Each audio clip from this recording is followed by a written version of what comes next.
Oh, shit. There we go.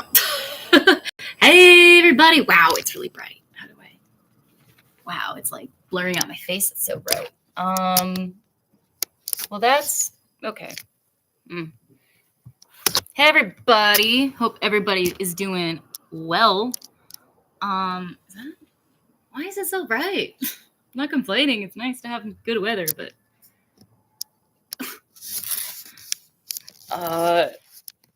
it really was doing. It wasn't doing this before. With just my phone. I wanted to go live. Man, it has already been a morning. It's only 11:30 in the morning, and okay, let's see. I'll just scooch you on over here this way. Does this work?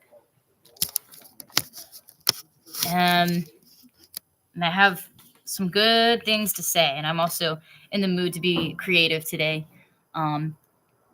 and just work on some raps. I was trying to upload a lot of things, and I'm experiencing intense attacks of spiritual warfare, which I feel blessed to go through that. Like even this right now, like not being able to like everything, like I'm just, the devil is trying so hard to silence me and block my freedom of expression. What do we need here?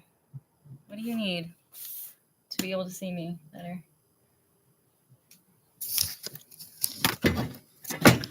But today's video is about how you're only getting stronger, and this is like such a good case in point. Oh, that fresh air smells good. Only getting stronger. Can you see me better? Golly, man, I don't know why it's so bright. You're only getting stronger, whatever you're going through. And if you feel like you're not getting stronger, then you're actually getting more experience to equip yourself with how to enforce your boundaries. Because unfortunately, sometimes the only way we learn how to enforce boundaries is by having our boundaries be violated over time with different people, and we eventually grow the comfortability and our own power. You know, we claim our power as individuals and say, hey, like, this is not okay with me, or the way you're talking to me right now is not okay, or, please don't touch me. That seems to be a big one that women have to say and remind grown men to keep their hands to themselves. So whatever you're going through, you're absolutely getting stronger. And we can't always see like the reasoning why we're going through something, because God does really work in mysterious ways.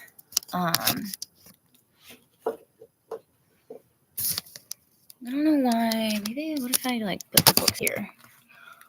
Okay, I'm gonna move the verses. But yeah, I hope everyone's been having an awesome weekend. Happy Monday.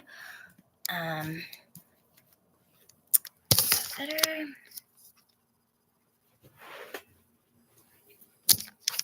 Oh, hey Dave, what up? Man, Dave is so awesome, man. How do I say it? Okay. What up, Dave? Super happy to see you, man. Or, talk to you. I don't know why. Oh, there we go. Now you can, I just have to be sitting back further. So, yes, we're only getting stronger, whatever we're going through. And if it doesn't feel like it's making you stronger and you feel like it's just testing you, hey, man,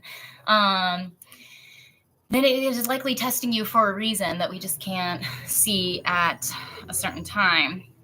I'm like starting to actually get a little tight right now because the clarity of this is just like not coming through on my face. But I guess it doesn't really matter as long as you can hear the message.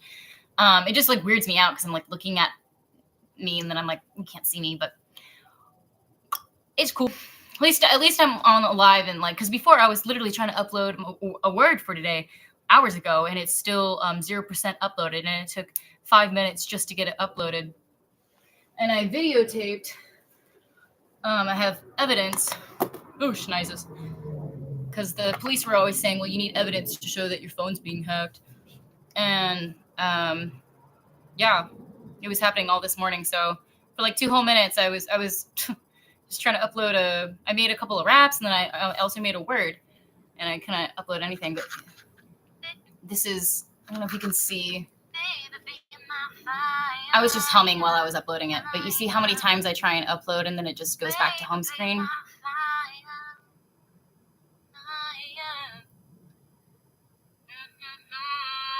I'm trying to upload a video. I click on it. It all of a sudden goes back to home screen on YouTube. I try again. Click on it. It goes back to home screen on YouTube. I click on button upload, go to short, upload short, try and click it. Goes back to home YouTube screen. I was humming the whole time because I didn't. I just like to hum. And went back to home screen of my phone just then. You saw that. There we go. Almost there. Almost got it. Almost uploaded. And then back to YouTube home screen. Relentless warfare.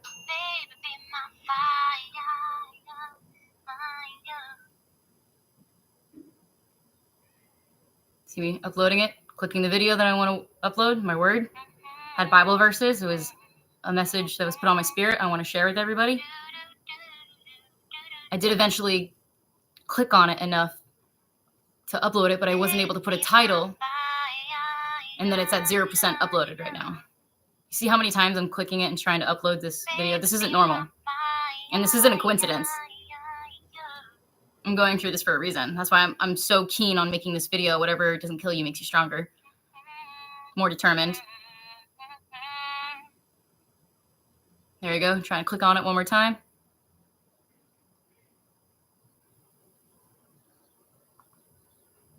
Almost got it. Almost uploaded. Then it goes back to home screen. You see what I'm saying? This goes on for another 2 minutes, bro. So I was like, okay, let's get the word out with the live then. That's fine. And I tried to do a live on my other phone, and it kept doing the weird thing where it would take me back to home screen. So my laptop, I'll just do my YouTube live on my laptop. But literally, yeah, whatever doesn't kill you makes you stronger. And I have like a couple of different life experiences from this morning that will speak to that. I have T-Mobile and others had issues. Yeah, I know. I was thinking like maybe it's like a phone thing, but like I was like, still, it's a form of resistance of yeah. So I'm glad I'm not alone in that. What's new with you, Dave? There, you can see my face. Oh, why it's so bright? Gosh. Do I need to put this like? Feels nice to be on YouTube Live though, because I keep like being silenced or whatever. I'm trying to go slow and take it easy, and like recover and whatnot. But I also know that it makes me feel better to express myself. Does that work? Oh my gosh, so frustrating why it's so bright. Maybe I should put this curtain down.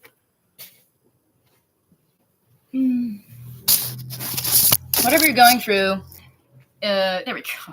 Jeez Louise, you're absolutely getting stronger because of it, and or you're gathering experiences where you're being able to put your boundaries into application. You're being put into situations that are testing you, testing your faith, testing your patience, but it's an opportunity to practice your boundaries and how you enforce them. If you feel like your boss is, you're getting tested by locals. That's funny, dude. I don't know what that means, but it makes me like it's like a Dave thing to say. You always crack me up. You're like, last time I was like, what's up? And you're like, you had some funny thing. You're like, I was up at 5:40 in the morning and I was trying to like something about an old book, you're like, or a Bible or something. I don't know. You're always like up to something cool and unique. But whatever it is that we're going through in life, it's just another trial or journey where we can practice our strength. And God gives us these lives so we can glorify him. And yes, he did come to our save us from our sins and died for us so we could have a clean slate at life. And the purpose of life is to glorify him through whatever we do. Whatever you do it for the Lord. But it's not always easy. And of course, it's not always easy because the enemy doesn't want us to share the gospel or be happy or encouraged. He wants us to be depressed, anxious, like biting our nails and figuring out how we're going to pay this and then show up to that on time. And, he wants us in a state of anxiousness and worry, desolate, no hope. So when we are going through these trials and tribulations or whatever it is in life that you may be experiencing at this time, maybe it's financial stress, maybe it's relationship issues, maybe lack of interpersonal quality time with family, or maybe too much time with family and it's driving you nuts. Whatever. We all got our own issues and problems in life. But actually, I try and reframe it in a way. It's how can I see the situation as something where it can, bring me progress or a new perspective in a different area I hadn't thought of before? How can I expand from this? How can I not just see it with blinders on, that this is just a situation that's pissing me off? It takes some creativity to switch the mood when you're being agitated and provoked and poked. It takes some self-respect, honestly, and dignity. Okay, I deserve to be in a good mood and have a good day. And I'm not going to let this noise that's going on around me infiltrate my good vibes, infiltrate my good positivity. But God gave us some really solid verses when we're going through these hard times. Let's take a look at them. Lamentations 3:22 through 23. The steadfast love of the Lord never ceases. The steadfast love of the Lord never ceases. His mercies never come to an end. They are new every morning. Great is your faithfulness. The Lord is my portion, says my soul. Therefore, I will hope in him. Isn't that nice? Isn't that nice?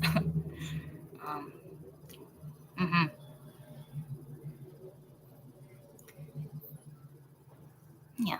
Romans, I no longer wake up at 3 a.m. LOL. Now that I switch back to normal coffee instead of that.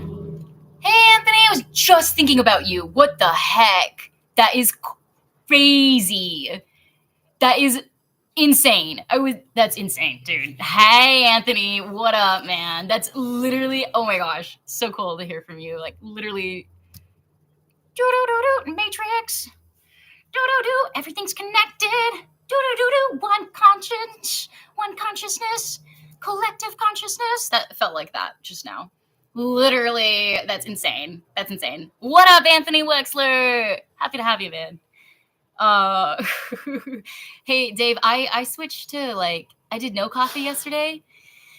And then today I did the shitty coffee from the bodega. And I don't mean that offensively, it just is shitty coffee. It's $1 for a small cup, so shit coffee, that's what you get. And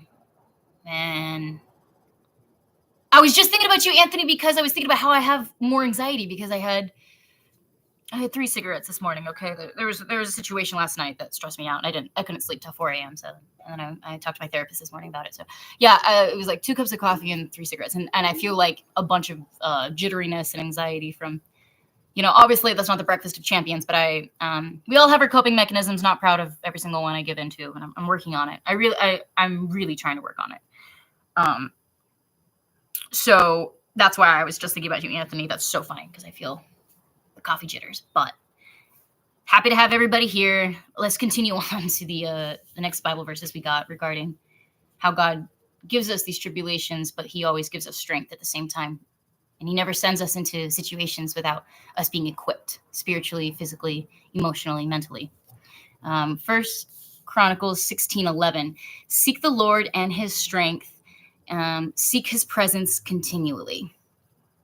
Second Chronicles, let's read it one more time because I don't want to just go through things. First Chronicles 16:11. Seek the Lord and his strength. Seek his presence continually. Yeah, there's that one verse that I really enjoy. That's feel like I'm annoyed that it keeps blocking out my face. It's just right where I'm sitting. It's just where the sun is coming in. I used to smoke Newport, and a coffee was my. I know, dude. That's exactly what was happening this morning. There's something to it, you know. I don't think it'd be that bad if I limited it, and I do limit it. I try to. I've talked to God about harmful habits, and we're working on it.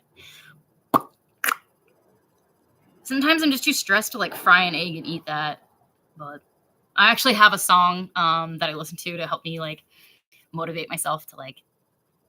It's that What's Your Name by Tyler the Creator, and it's like one of my favorite. It's like I have a playlist that I play in the morning, and it's like the morning playlist or whatever. And that song What's Your Name by Tyler the Creator. It starts with you look malnourished, fry the egg, something. And it always like makes me want to fry an egg and like eat breakfast. So yeah.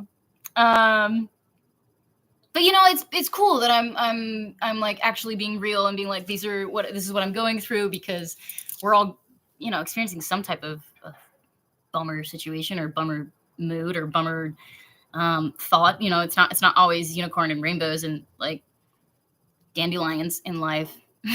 There's a lot of beautiful moments in life, and we have like a sunrise and a sunset, for example, and God wants us to enjoy the beauty that he's created. Like he literally made every single bird and flower and every type of grass for our like enjoy. Like it's part of his creation, part of his glory. Just going out on a hike and like seeing everything that was created by God is like such a pick me up.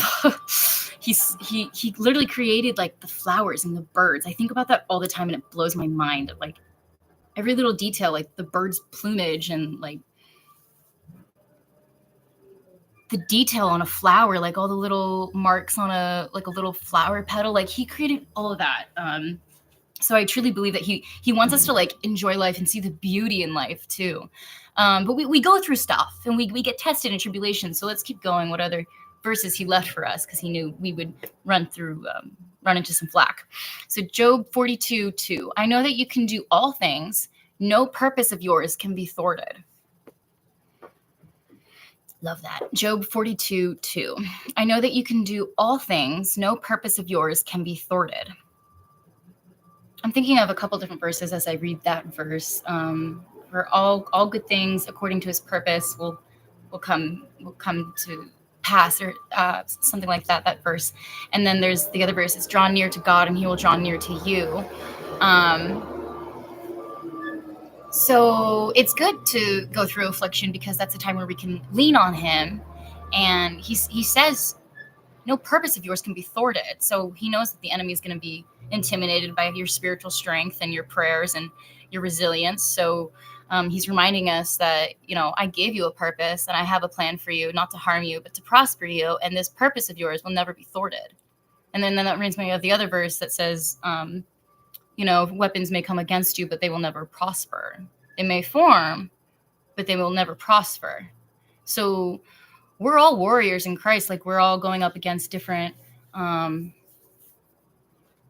you know, tests of different sorts, of different demons, of different lessons that we still maybe need to learn. If it's like a repeating one that we see over and over again, for example. He's there with us every step of the way, which is like so cool. You know what I'm saying? I'm about to fry an egg right now. Yo, double it up, make two.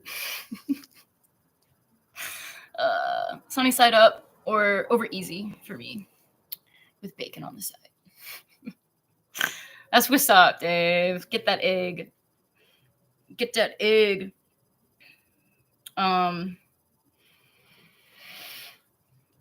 So it's been a cool morning. I actually got to apply my new mindset like pretty much right away. What I was talking about in therapy this morning, that I'm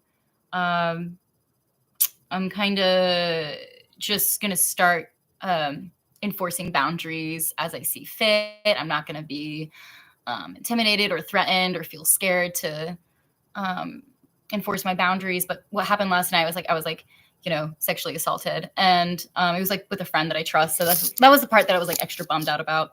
Because you always think you like trust, and then, but actually, I think it's over like 38%, or I was just researching sexual assault last night, and it's like 38% of assault happens with women, with someone that they trust. And then like, and this is, a little bit trigger warning a little bit for anyone listening, but like 50% of, I was researching last night, like trying to understand how I can understand this better and not blame myself for anything, like how it usually happens. And that's why misogyny continues to prevail and patriarchy is embedded in our institutions so heavily, and has been since the dawn of time. Is that, women, actually, like 50% of rape happens in the home.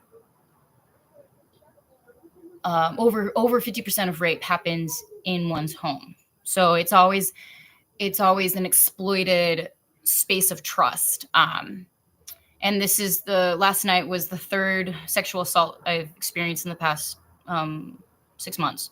So I was just kind of starting to feel a little downtrodden and wonder,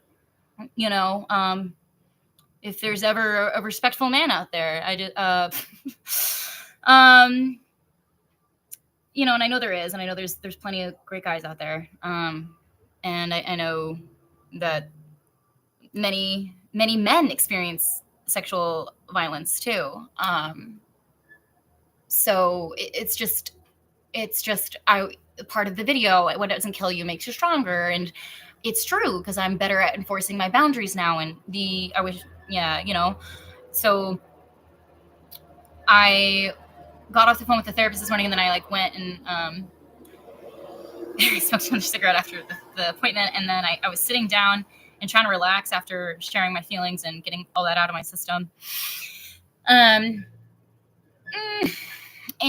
this guy, I don't even know him, complete stranger, comes up to me and calls me baby. And I'm just sitting outside the bodega, and I have my headphones on, and I got my coffee in my hand and cigarette in the other, and I'm just vibing to the morning, waking up, and I hear him say baby, and he gets way too close to me, and dude, his fly's down, and I'm just disgusted immediately. And I said, I don't know you. And I was like, you have 5 seconds before I kick you in between your legs, and you wish you'd never spoke to me. And then he got closer and took that as a challenge and thought it was like a turn on or hot and sexy or something. And I said, dude, I'm about to violate you. And then I got up, and he backed up and got back in his car. But I was like, you like the way my boots look right now. I was wearing these boots. I was like, you're gonna like them a lot less when it's stuck up your ass, though, because these got chains, and I had to threaten physical violence to not be harassed. But I'm just sitting there, and young single females just get targeted the most because it's easy. It's easy, and women aren't treated as like a normal. They think men are just gonna try and get away with what they can see. They see there's a woman who's sitting by herself. Let me see what I'm willing to get. Let me test her out and see if I can get away with anything. Because some girls are, they think they might, So I used to be really, really nice, and I thought that was so. But that's just put me in situations where I was extremely dangerous and detrimental to my self-esteem and mental health, and physical safety, all of that. So me standing up for myself after just talking to that therapist was a big milestone. And because, this guy's a complete stranger and he's calling me baby. And I can't even tell you how many complete strangers have called me baby before. I don't know. Something about my face looks like you can say baby to me. Yeah, people do suck. I think the devil is just trying to see if I was I was down though for it. I was shaking after the interaction because I didn't really want to physically get involved with anybody and have to kick a guy in the dick. But excuse my language, but I didn't want to, but he was getting in my face after I said, you have 5 seconds to walk away from me or else I'm kicking you in your dick, in your balls, and wish you'd never spoken to me at all. And then he got closer to me and took that as a challenge, thought it was sexy or a turn on, that I was fight. Oh, she's a feisty, sassy one. And then I said, dude, I'm about to violate you. And I gave my little cobra rattlesnake, and I just started to get up, and he backed up and got back in his car. But so I enforce my boundaries, and it's true. Whatever doesn't kill you makes you stronger. As long as you let the situation strengthen you, and you have the strength in the moment. Try as hard as you can to enforce your boundaries and stick your ground, because they'll always try. And what I've noticed too is, men at the, anyway, this is like not like a YouTube live where I just talk about all the times I've been sexually violated and harassed and sexual violence. I was just using a personal experience from this morning that literally happened like an hour ago, of how I'm not letting this weaken me or make me feel inferior. I'm not letting these experiences that I've experienced ever since I was 12. I started getting sexualized by my own family members. And so I've never seen, there's a fly. Get out of here. No, that's a bee. Okay, whatever. No, that's a fly. Come on, dude. The devil's trying to distract so hard today. All right. That's gone. That's done with. That's dealt. And, I'm just saying I rose to the occasion this morning, and I am letting it make me stronger. So now the more you enforce your boundaries too, that I wanted to share, the more easy it will become to make it a habit of saying, this is what you're saying is not okay with me. The way you're talking to me is not okay with me. The way that you're trying to touch me, you need to stop trying to touch me. Because men will always like gaslight you or like freak out when you like lay down your boundaries. And I've just noticed like a certain entitlement from men. Like if I go and like visit them, they like want my phone number. And I'm like, no, like you see me when you see me, like I don't. And then they get upset that I don't like. I've noticed like men have an entitlement to my personhood, my body, and my time. And I think that's whack, like Dave said. So I was just using that example because I'm getting stronger and I'm getting better at telling men to fuck off when they're trying to, prey on a single woman just sitting by herself, and that's not okay. I just don't get like why men don't go pay a bill or eat a sandwich or run an errand. Why can't mind your business? Don't schmooze me, come up to me, stranger danger, try and see what where do you, whatever he was even going to say or whatever. Like, that is one thing I wish, is that sometimes people just mind their own business. We can't always control others. So that's why we have to redirect the thoughts into how can I be stronger from this situation, or how can this experience equip me better to enforce my boundaries for the next time I experience this difficult situation. It could be a conversation you have with your boss. It could be difficult conversations you're going to need to have with your children. There's going to be times in life where we have to have conversations that are uncomfortable. So we need to learn how to be, you know the saying, get comfortable being uncomfortable. It's best to not avoid confrontation, but face things head on in the moment, and don't ever let people shame you or guilt you or gaslight you. It will be doing everyone a favor if you call them out in the moment. And I know it's scary. Every time that I stand up for myself, my heart is racing and I get like a little bit shaky because I'm scared or something, like when I was telling that guy that I was going to beat him up, basically, was I bluffing? I'm a little bit, so you just don't push, don't poke the bear so much to where, I'm going to, it's like, I'm only getting stronger and better equipped at enforcing my boundaries. And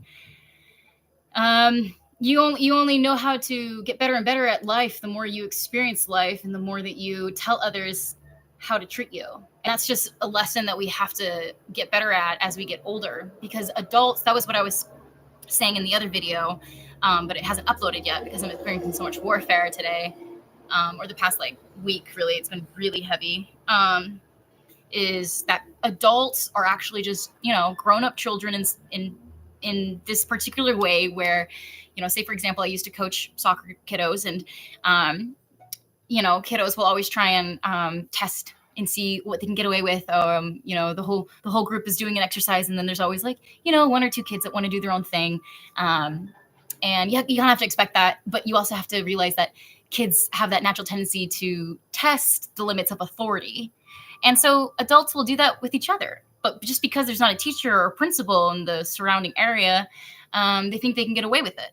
they think if there's no supervision, they think that, like in my example, like being a single female and alone, they think they can, if no one else is seeing it, they can get away with what they're trying to get away with. So you have to tell people how to treat you. If you're getting treated like you have to see yourself like you're a high value gal or guy. You're a high value gal or guy. And the person that you're talking to right now, or the person that you're having issues with interpersonally, the relationship you're working on, you have to communicate with them what you tolerate and what you don't tolerate. And everything does come down to communication, because we cannot read minds. And so sometimes, unfortunately, when you would just wish somebody would give you self-respect due to the fact that you're a human being, unfortunately, sometimes we have to remind others, hey, not cool what you're doing, not okay with it. And it'll likely make them retaliate and, what do you call it? Double down. When I tried to tell a guy to stop staring at me while I was working out at the gym, and I was self-conscious because the sports bra I was wearing that day, it wasn't thick enough. And usually I wear 2 sports bras to avoid this issue, but I was rushed that day or something, and I had only packed one in my gym bag, and I was self-conscious, and you could kind of see some formation while I was working out, if you know what I mean, through the bra. And I was like seeing that in the mirror. I was like, whatever, like just get your workout done and hopefully people won't be pervy. But this guy just like wasn't even trying to hide that he was just staring at my chest for an entire 3 set of 10. And then I looked at him and I said, hey, like, I don't come here for you to oogle and google at me. So you need to keep your eyes on your weights. And he's, oh, I wasn't. I wasn't. And they act so like, they're like, no, I wasn't. And like, that's the funniest part to me, is that every time I try and call a guy out on like their, disrespecting me and exploiting the fact that I'm uncovered and, disgustingly exploiting my moment of space. We're all operating in a space of trust in a gym, but people will exploit that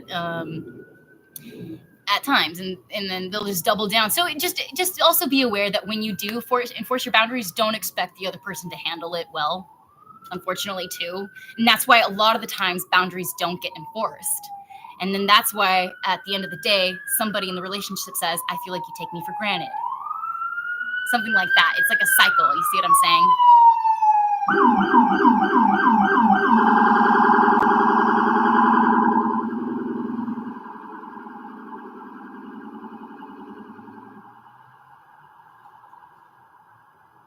What's everyone else up to this week?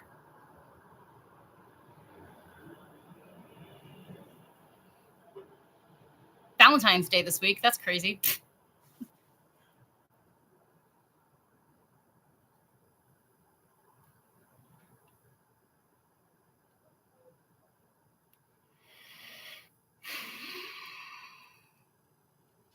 I'm working on some music and stuff. It'll be a good week, man. It'll be good. Oops.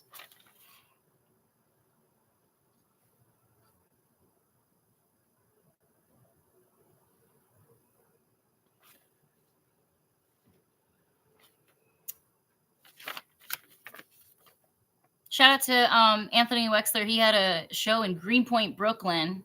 That's a big deal, man. He got booked at the venue Fuckbilly. It's a weed bar in Brooklyn, from what I heard. And that's just shout out to your progress and achievements in your musical career, dude. You're doing awesome, man. I love it when I get your little newsletters. It's like motivates me to like keep going. Like you're putting out every week, and it's really respectable, man. Keep going. I love your music and your voice and guitar playing. It's cool. It's fun. Shout out to Anthony Wexler. I haven't seen you in forever, dude. Hopefully we get to catch up soon. No, they don't take it well, and the ones I've been dealing with, OMG, horrible. Word, dude, I understand. Okay, so what I'm saying is resonating to an extent. Like, yeah, cool. You always get what I'm saying, dude. Dave is my A1 since day one.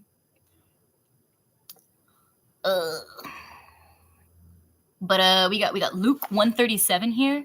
For nothing will be impossible with God. So we go through these experiences where maybe they don't take the boundaries that we're sharing, at all well. And then like it's horrible, like you were saying. So we just have to understand that we can only control what you can control. But as long as, because a lot of where resentment in relationships comes from is things that are unspoken, things that are left unsaid. There we go. Gosh, it's irritating me so bad. And it's a lot of the times because we don't speak into our power in the moment of, I'm actually feeling a little pissed off that you just said that, or we also want to try and not take offense to things too, because that's like a spirit. If somebody were to say, "I think you're an orange," would you? I heard this in another video, and I thought it was a good analogy. It's like, would you be offended? No, because no part of you in you actually believes that you're an orange, like you're a human being. I was like, you're a fucking asshole, And then you're like, am I an asshole? You think about parts of you. You're like, am I like? So the spirit of offense, gotta be careful with that one. Have a thick skin, but also don't let people shame you or gaslight you or talk down to you, condescend you, patronize you, etc. And you're always gonna, no matter how badly somebody treats you, you're gonna be okay at the end of the day, at the end of the situation, at the end of the conversation, at the end of the meeting, at the end of the email, whatever it is. We have difficult conversations with all kinds of people throughout our lives. But whatever is getting your goat with this other person in this situation, maybe it involves a big settlement and a lawsuit. Maybe there's high stakes involved. Maybe it's a court case with your children and gaining custody. Like, there's battles that happen in life where people have plenty reason to get heated emotion. You know what I'm saying? So with all that said, you're always going to be Gucci, Louis, Prada at the end of that timeline with that person that's stressful, so long as you spoke your truth. Because everything kind of like, comes down to control and exerting power over others. And that's kind of what narcissism is. And there's a lot of that today. There's a lot of deception. There's just flat out patriarchy and misogyny, and that's about exerting control in areas. And so what a person is doing to you when they're like bullying you or he was harassing me and I was just sitting and chilling, is that they're attempting, I hate to say it, but they get off on having power over you. And it's actually their own reflection of their lack of authority within themselves, to,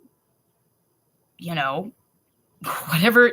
It's a lack of authority within themselves that if they try and control you, they feel, okay, I can start my day. I like manipulated somebody. Like, that's how some people get their power. That's how some people get their jet fuel, man, is if they can start their day off with a little mind game with you and get you riled up, get you to react. Man, you made their day. You made their week. Never give that person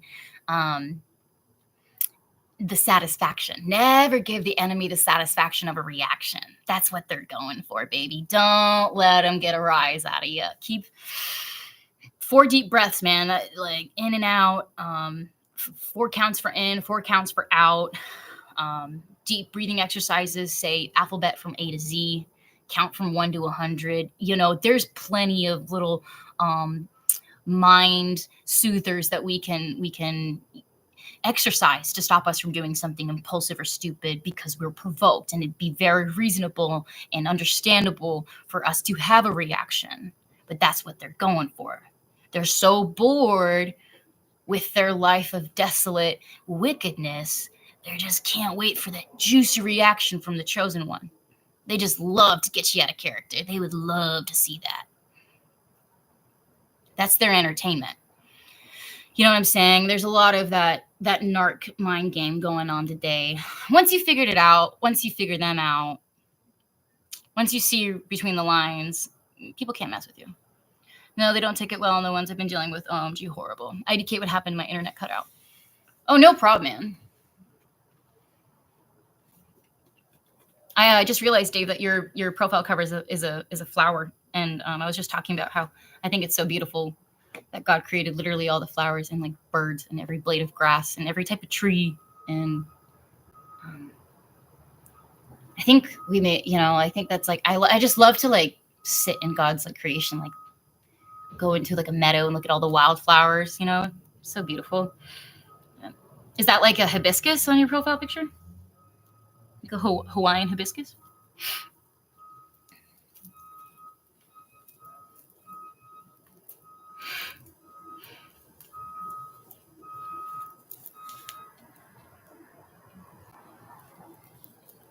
What's going on with this necklace?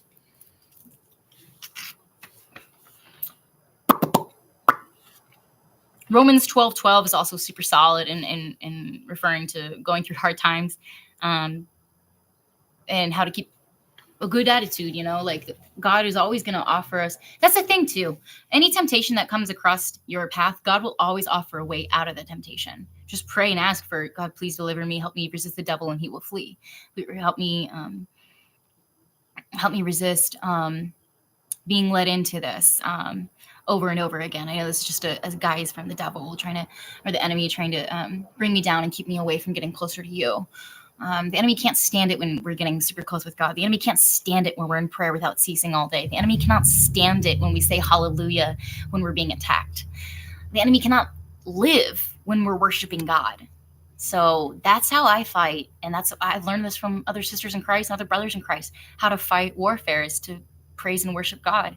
I get a lot of gang stalking and stuff, and I try not to talk about it too much. But it's definitely like, it's a reality of my life now. And God did warn me before it happened for a long time before it happened. So I'm well equipped. Like I said, God will never send you in a situation without you being emotionally, spiritually, physically, mentally equipped to handle the test that he's putting you through. He will offer a way out of any temptation that comes across your path. But God also gave us free will, so we can choose to sin or we can choose to do right.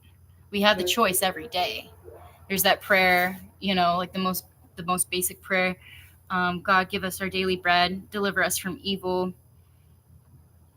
I'm looking it up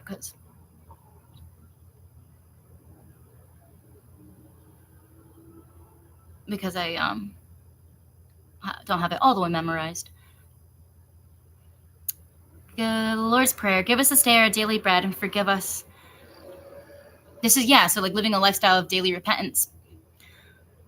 I can totally vend this venue on Wednesday in comedy.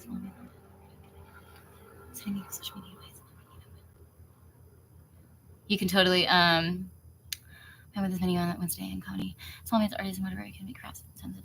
I'll try and read this out loud. I can totally vend this venue on Wednesday in comedy. Small bands, artists, whatever I can make crafts and tons of money, but sending me social media invites and not bringing me it up when. Oh, yeah. I see what you're saying. Like people trying to like dangle bait in front of you and then never give you the deets of how you can promote and elevate. So like live music venue, stand up. Oh, sick. And I have winter crafts like easy. Yeah, exactly. I totally see that for you, dude. You're super. You have experience on like eBay and thrifting, like or selling like thrifty antique objects on eBay. Yeah, dude, you're balling. Like that's frustrating though that that person's kind of like breadcrumbing you. It sounds like. Yeah, like business situations that we go through can test us like that. Why is this not loading? Why? I'm telling you, the warfare is intense today. It's been intense. It's just always intense. I was thinking about it, and that's why I had to go to therapy, is because I was thinking, I feel like most of my life, recently at least, well, I don't know. It's just sometimes it seems like I was wondering as a female if I've had more times of being harassed, mistreated, patronized, condescended, not taken seriously, belittled, mistreated, sexually violated, sexually harassed, catcalled. I was wondering, I think I've experienced more bad experiences as a woman than good experiences. But I don't think that is all the way true. But sometimes the warfare gets so intense, it's tempting to think, are there more negative experiences than good ones as a woman? And it's up for discussion, because just being a woman, you're already in danger. Just being a woman, just sitting alone as a woman, you're in danger. And that's what I thought was interesting about the statistics that I researched last night, is that found it interesting that over 50% of rapes happen in the home.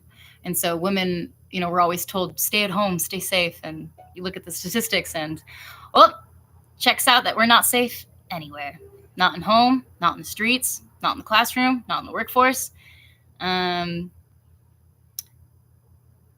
we have God with us at all times. And it's obviously, something that's been perverted by the enemy. I do believe that men and women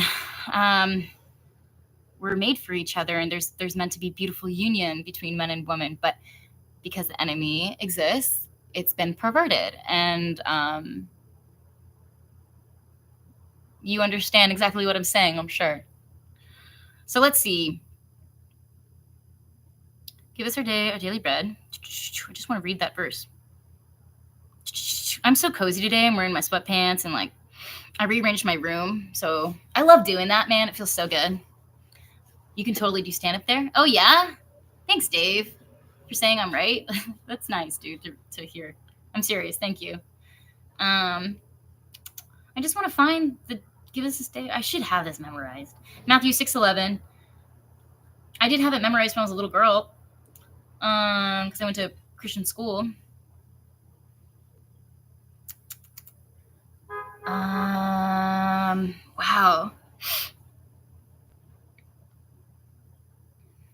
Oh, I only got 3 hours of sleep. That's why I'm on edge too.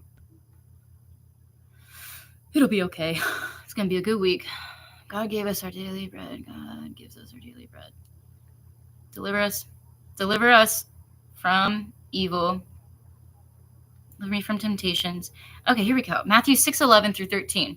Give us this day our daily bread, and forgive us our debts, as we forgive our debtors, and do not lead us into temptation, but deliver us from the evil one. So yeah, if we're gonna be in this life, we're going to experience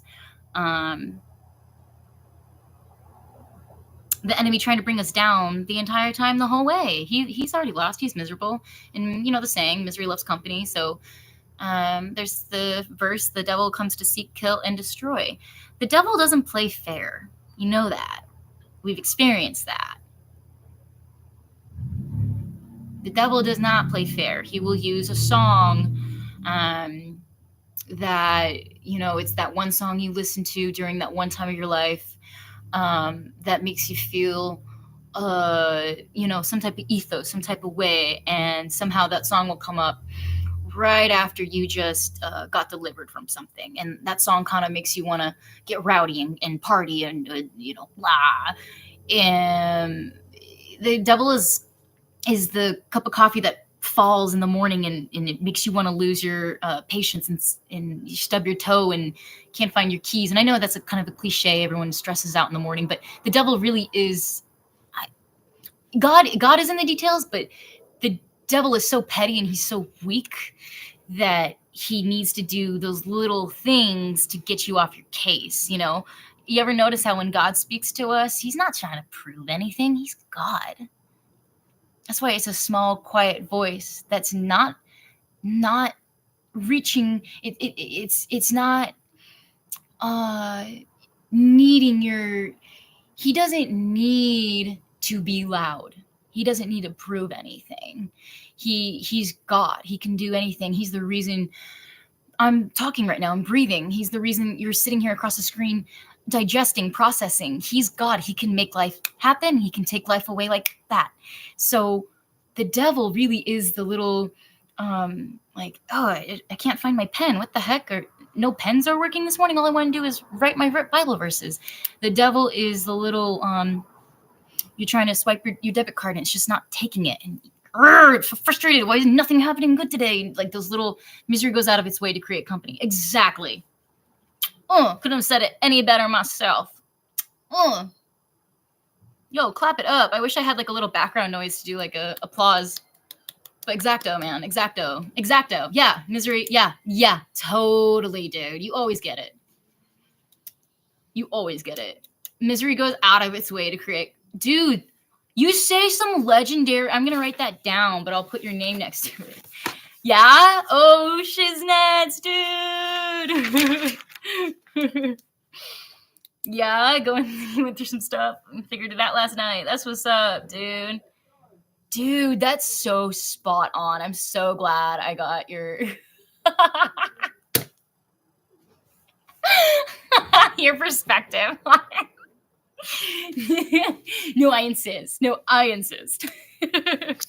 No, stop. No, you stop. No. For realsies, dude. Because, yeah, like when somebody's. Actually, if you don't mind, I have another specific example from the other day that illustrates what you're saying exactly. I never would have thought about it that way. Misery?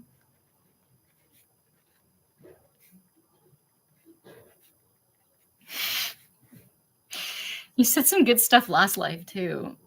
I'm gonna start a book that says the good shit Dave says. And by the end of my life, it'll be like a 300-page book of all these like brilliant one-liners.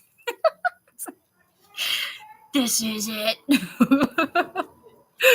Misery goes out of its way to create.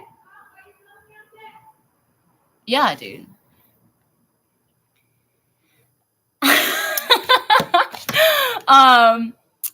Yeah. 100 to celebrate. But the biggest thing you can do if somebody's like irritated by your light and like they have demons and they're trying to like get at you or whatever is ignore it, because, and this is some of the best advice that I've probably ever gotten, and was really pleased. But I had this really shitty doctor's appointment.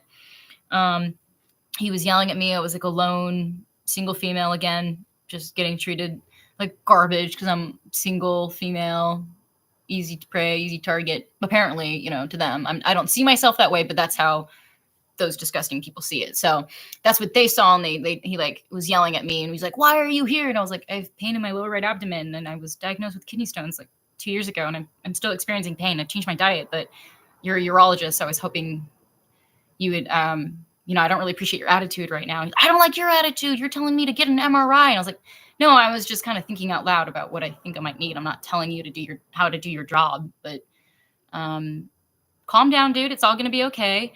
And he was like, you know, like when he first came into the room, he didn't greet me or say anything. He just pointed and was like, I pointed at me and then pointed at the chair. And like, that was his way of saying like, you need to sit in that chair. And I was like, I'm not sitting in the chair. I have a torn meniscus, and elevating it right now is what I need to do. And he like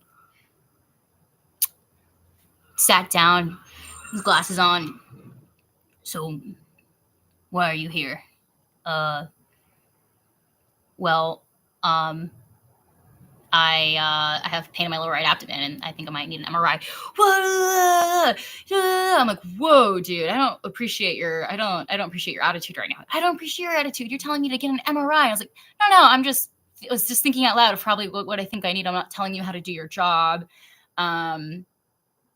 Relax, dude. Everything's gonna be okay. And then he like kind of calmed down and was like, is there anything else I can help you with? And I was like, I hope not.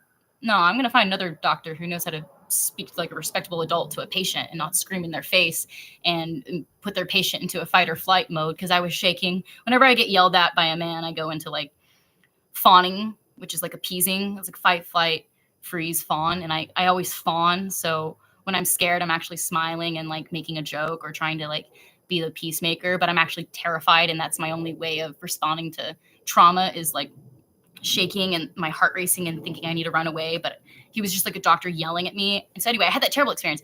And then I was like, fuck that. And I was like, let's go get some pizza, you know? And I was in Little Italy. So I was like, I'm definitely going to get pizza in the Bronx, Little Italy. And I walked into that pizza shop, and cool guy who ran that shop, man. He was an artist. He just a cool, real dude. You know, I ordered broccoli chicken and got a Pepsi, and it was delicious. And he showed me the epoxy underneath the table was the art that he had done. And I said, oh man, you're an artist? So this is so neat. He's like, yeah, I did this like 20 years ago or something. And I said, wow, like, you know, epoxy and working with wax and that type of, that's a real skill. And he goes, yeah. And he told me a little bit more about how, and then I said, oh, so what do I call you around here? My name's Kimberly, by the way. Nice to meet you. I call you boss man or what? And he goes, no, not a boss, just a person. But he was clearly the guy who owned that shop, and I thought that was mad humble, mad cool of that guy. You know, the way he presented himself, and the no ego in the authority. He just wanted to serve pizza and be hospitable. It was that pizza shop was recommended to me by that doctor's office, to the nice nurse I had before the mean doctor. And I asked him, what do you do when someone's just being an asshole, like clearly being an asshole, and how do you, oh shit, I almost fell off the chair, how do you like, handle that when you kind of like, they're throwing at you this energy that you can't really, like, you have nothing to do with it. And he's like, yeah, well, I used to run a kitchen at the hotel, what do you call it, La Quinta Inn. He like ran a whole kitchen for 30 years. He was like the chef of like a La Quinta Inn, like a nice, like big hotel, like in Atlanta or something, he said. And he's like, yeah, ran that for 30 years. And yeah, dealt with a lot of personalities. And I would say, like, most of the time people stop caring about people, and it all kind of becomes about numbers. And so try not to take anything personally. Like, that's kind of how like Dr. C, he was kind of like empathizing with me. And he goes, but anyway, like, negativity from another person. And I said, what do you do when someone's just being an asshole? He goes, well, the best thing, is just don't buy into it. Whatever their ish is, whatever their negativity is, like, you're chilling, you're good. Whatever it is that they're trying to poke and prod and provoke you with, don't buy into it. Because, I remember he was just standing and like his elbows were on the counter, and I was just about to head out of the pizza shop, and he goes, because once you bought into it, then you're in it. Then you're in, that's kind of what you're saying, Dave, is like, haha, pizza 100. Is like, misery goes out of its way to create company. So I just think that's some of the best advice I ever got. And I apply it basically every time I encounter somebody attempting to give me their negative energy. And if you simply ignore it, it drives them crazy. And that's the best way to handle gang stalking. That's the best way to handle bullying. Unless it comes to a point where they're like physically, touching you, then that's when it, like, you have to say, you cannot touch me there. Please don't touch me there. And that's why sexual violence is so appalling and awful, because they're forcing you into their negativity by touching you without your permission. And that's a violation of trust. So that's why sexual violence is so awful, because they're puncturing your personal space of peace. We have this aura and energy field that like ejects from every individual like 6 feet or something. And we have this, that's why they call it a bubble space. And so when somebody sexually violates you and you weren't expecting it, it's a shock to your nervous system. And that's when you have to speak up and say, use your words and adult words, and let them know you have a boundary, and, you don't expect to be touched, unless without my consent, like, can't touch me. But if it's someone just throwing words at you, throwing nasty looks at you, recite a quick Bible verse in your head when you're out and you're experiencing that, and just don't buy into it. Because once you bought into it, you're in the same boat of their little negativity. And then, your day is less about you and more about their issue. And that's where they win. So we can't let them do that.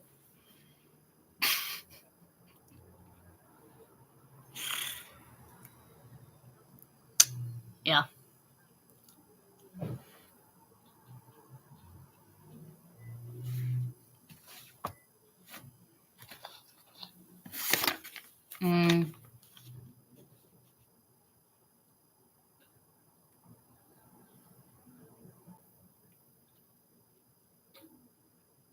It's like kind of like a board game, like if you're playing this 30-something adult child came over to be a friend. I'm really excited to read this right now. I think it's going to be funny. Hold on, let me see. This 30-something adult child came over to be a friend because he only calls when he spills negativity all over me. Never asks how I am. So hard. Shake off that energy. Yeah, dude. Exactly. That's why I think Taylor Swift is such a genius, because she made that song called Shake It Off. Because she gets so much hate, and it makes no sense.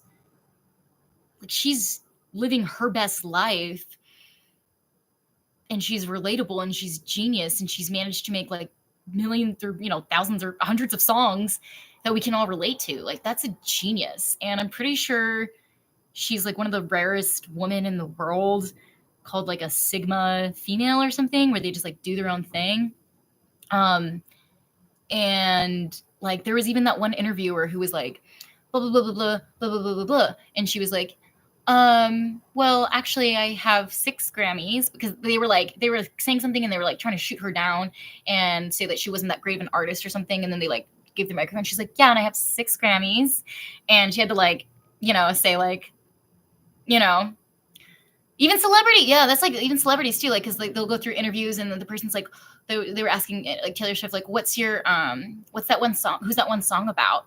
And then she answered, she was like, well, I think that we all have certain songs where it's about a certain person, and we're still each individual is still having their heart work on a past fling, a past connection that never came to fruition all the way through, and we kind of always think what would have happened, or think about the one that got away. And she was alluding to how every individual has this one person on their heart, and the interviewer was poking and prodding in the information, trying to get the information of who Taylor Swift wrote about, like which one. And then that's Taylor Swift's first answer, and then the interviewer didn't care that she was trying to lay a boundary down. Instead, she doubled down. That's what I'm saying. Be aware of when you do give your boundaries, people will subconsciously, and maybe sometimes not subconsciously, double down out of, I'm not sure. It's just a shock for some people to have other people tell them. It's when people take a boundary as if you're enforcing authority over them, but really you're just navigating your own frame of what's okay and what's not okay. You're just telling them what I tolerate, what I don't tolerate. But the other person who isn't accepting the boundary very well, like Dave, you were saying that they don't always take it well. Yeah, they don't take it well. And the ones that have been dealing with OMG horrible, yeah, they'll like double down. So that's what that interviewer did to T Swift when she was like, so who's that? So which one of your exes is that song about? And then Taylor Swift was like, again, like every individual experiences like that one person that they go through in a song that like captures that connection. And like she had to do the broken record tactic, which is just repeating your boundary over and over again until the person like realizes that you mean what you say, and you say what you mean by laying down your boundary, and then they can't test you or provoke you anymore. And a lot of the time people want information not out of honorable intentions. I'll tell you that. There's a lot of times people disguise their friendship with you, but they're really like a monitoring spirit or a familiar spirit, and they're using information from your past, information from your heart, intimate secrets from your life, precious little nuggets of who you are, and they want to monitor and study you and get information, not for honorable intentions. I'll tell you that. I'm not saying everyone's bad and you can't trust anybody, but I'm saying we're in the end days, and these are the days where there's a lot of tension. So I recommend and encourage that you pray for discernment. Specific prayer is really powerful. Praying specifically for the willingness to obey, super powerful, man. Praying for the willingness to know how to discern, super powerful, man. God will give you ears to hear and eyes to see. If you're gifted in that way, and he gifts you with an awesome gift like that, then you can see in the spirit, you can hear in the spirit, and that's another form of protection. That's a spiritual gift. These are beautiful elevations that we can continue to grow and grow and grow in, so long as we continue the faith, keep in prayer, ask God for help, come to him like a forever friend. He literally is always with us. He's with me right now. Like, it's so dope. Like, it's the coolest. He's a forever friend. He rejoices in the morning when you wake up. He can't wait to connect with you again. Isn't that sweet? He thinks about you. He's mindful of you. He's mindful of you. Isn't that sweet? Isn't that an honor? That the Omega Alpha Almighty, the one that was here yesterday, today, and forever, he's mindful of you. He thinks about you. You know that, right? He thinks about you. You're precious to him. You're his child. You're his daughter. You're his son. He has a plan for you, not to harm you, but to prosper you. This is our time to glorify him. He loves us so much, it's unfathomable. And I've been thinking about that more and more. And then the more I think about it, it's unfathomable. He literally, his love is without bounds. And a day for him can be like 1,000 years, and 1,000 years for him can be like a day. He's so gracious. He sends us signs all the time. If we, there's that one saying too by Shakespeare, the earth has music for those that are willing to listen. Reminds me of that other verse, be still and know that I am God. Like, I love that verse too. It's speaking to his strength and how he's with us every second of every day. He's protecting us in our sleep. He's sending us guardian angels to protect us. He's sending certain different angels to protect your finances, and a different angel here to protect your going ins and your going outs. He loves us enough to be patient with us despite all of our disobedience. He loves us enough to give us several warnings before he shows us that he can take something away. He's going to bless us, and then you're not a good steward of what he gives you. He can take it away like that. And I've experienced that. Go back 6 months on my YouTube channel and see me sleeping on a bench. Okay? I'm talking for real. You know what I'm saying? Like, I was blessed, and then I got out of hand, almost had too much fun this summer. And he took it away just like that and showed me I'm the one who provides for you. Do not abuse my blessings that I give you. And let me tell you, that taught me for life how to be a good steward of the blessings he gives me. And he's the Alpha Omega Almighty. He's the one that creates lightness and darkness. Let's see here. Psalms 27:14. Wait for the Lord. Be strong and let your heart take courage. Wait for the Lord. Exclamation mark at the end of that.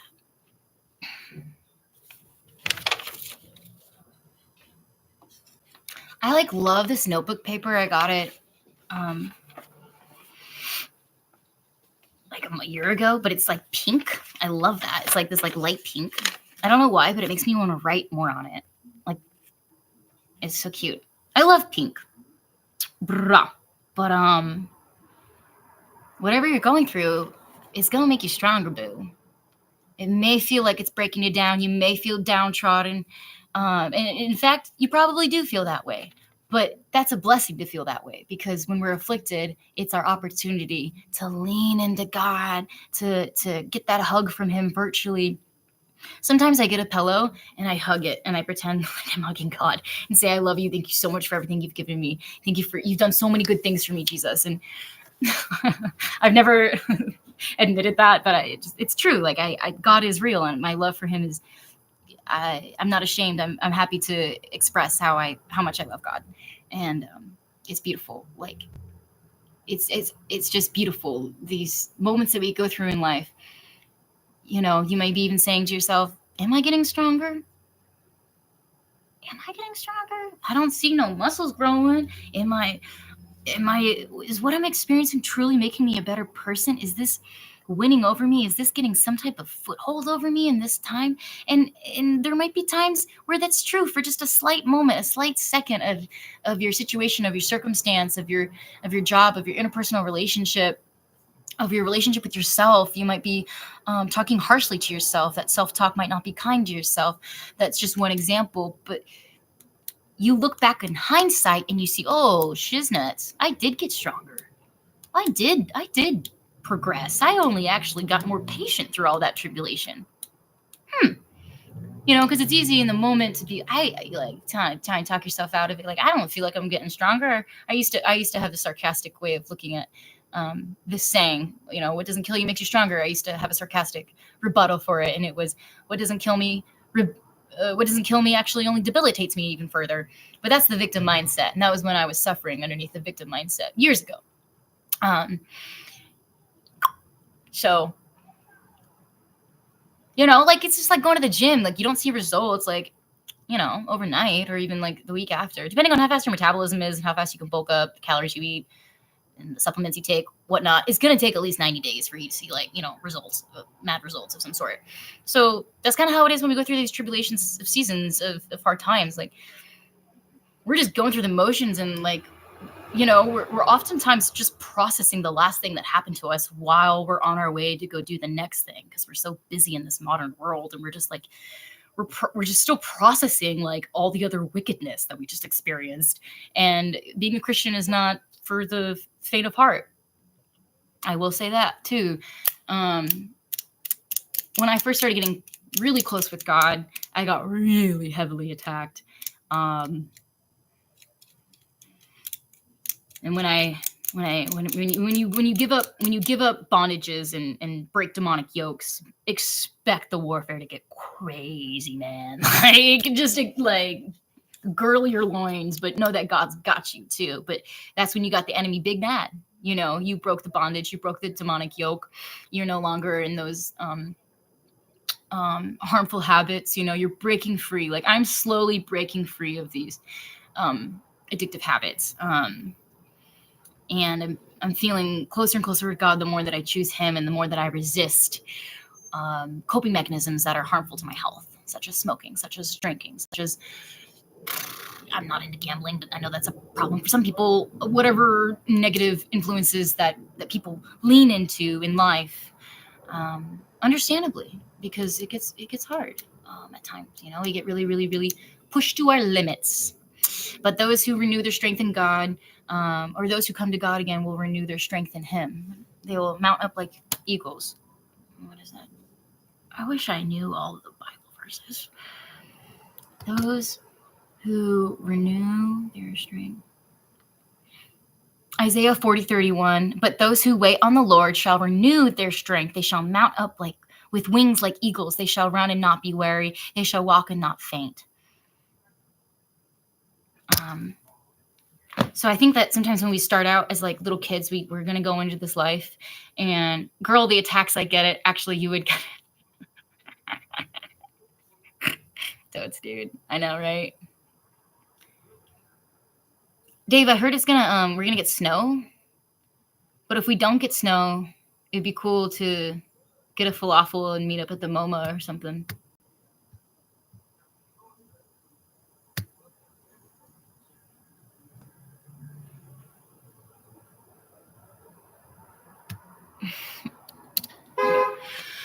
So we think like we start out this life as like little youngins, and you know, obviously our innocence is protected, and we're slowly brought into this world as the world is revealed to us. And unfortunately, the younger generation, I'm not sure how long their innocence lasts with the access to internet nowadays, and that's really, you know, heartbreaking. Like seeing little babies in strollers just like glued to these iPads while the parents are grocery shopping. Not judging how people parent. I'm not even a parent. I can't judge.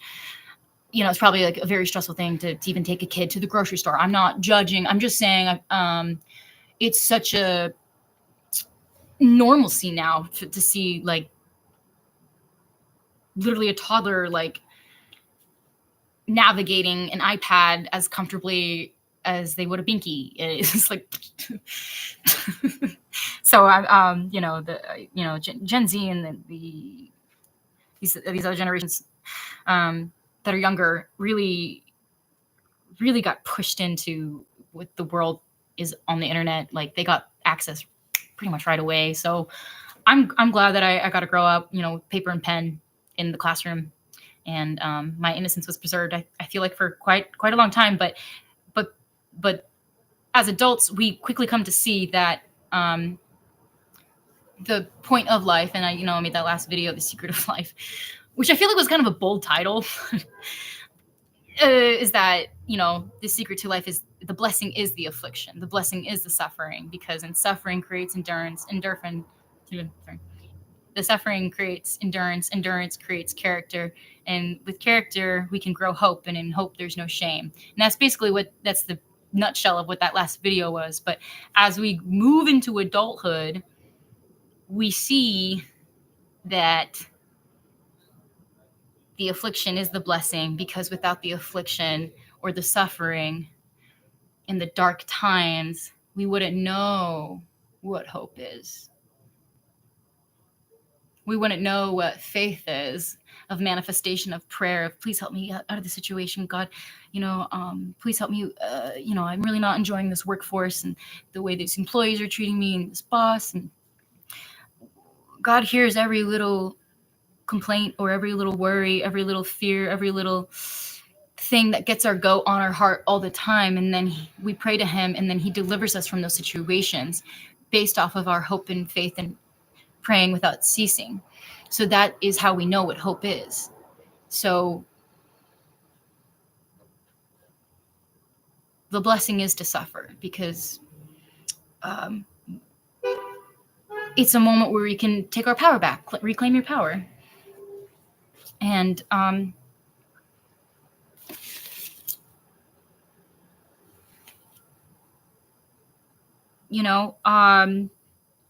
they shall run and not be weary. They shall walk and not faint. But those who wait on the Lord shall renew their strength. So I think the best thing about being a disciple of God and a child of God is that we get to show and demonstrate our strength for God over and over and over again in our lives, because we get battled up and we put on the full armor of God and we're good to go. I'm gonna go and do the thing that we want to do, that's sharing the gospel or the will of God for our lives. And then the enemy sees that, and then he goes, no, and like tries to break you down, tries to discourage you, tries to belittle you. The mind is a battlefield, and what's up, Andrea? Thumbs back up at you, girl. Or not to assume your pronouns, but what's up, Andrea?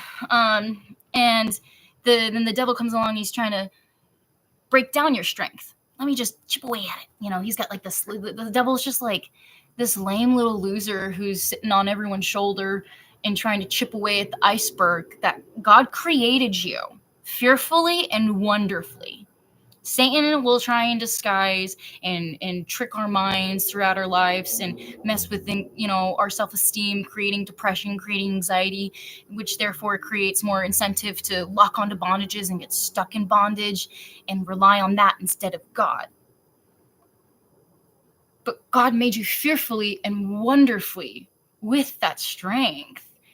And the enemy hates to see it. So he'll be with a little sledgehammer on your shoulder, trying to chip away at your strength. But if we wait on the Lord, for those who wait on the Lord, Isaiah 40:31, shall renew their strength. And it works like a charm every time.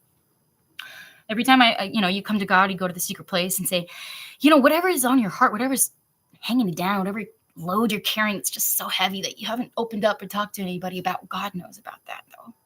He knows that you're suffering from that. Bring it to him. Lay it on him. Cast all your cares to him. He can handle it. He's God. He knows what you're going through. He's just waiting for you to come to him and ask for help on that matter. Lay it at his feet. Say, this is really getting my goat recently, God. Just, can you please give me justice in this realm, or in the case where you don't see it quite as the right time to give me justice, God, until you give me justice, or whatever you see fit to do, Jesus. Give me peace of mind and clarity, and help me enjoy my day and not think about this as much. Because the mind is a battlefield, and that's where the enemy attacks first, y'all. Very sneaky, very crafty, the devil is. But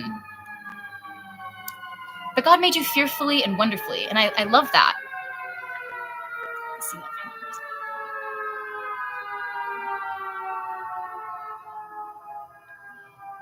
So, whoever is here tonight or today and this afternoon, who has freckles, who's a brunette, who's a blonde, who's a redhead, who's 5'6", who's 5'9",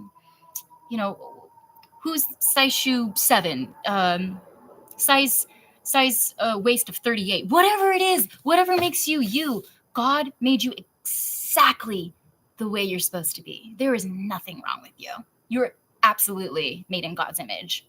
And I love that he says you're made fearfully and wonderfully, because he knows that when he creates us, and if we choose, because we have our own willpower, or we all have our own. Is that the saying? We all have our own power. We all have our own willpower. We all have our own self-will. What is that? We all have our own self. When you can choose to do what you want with your destiny, you have your own.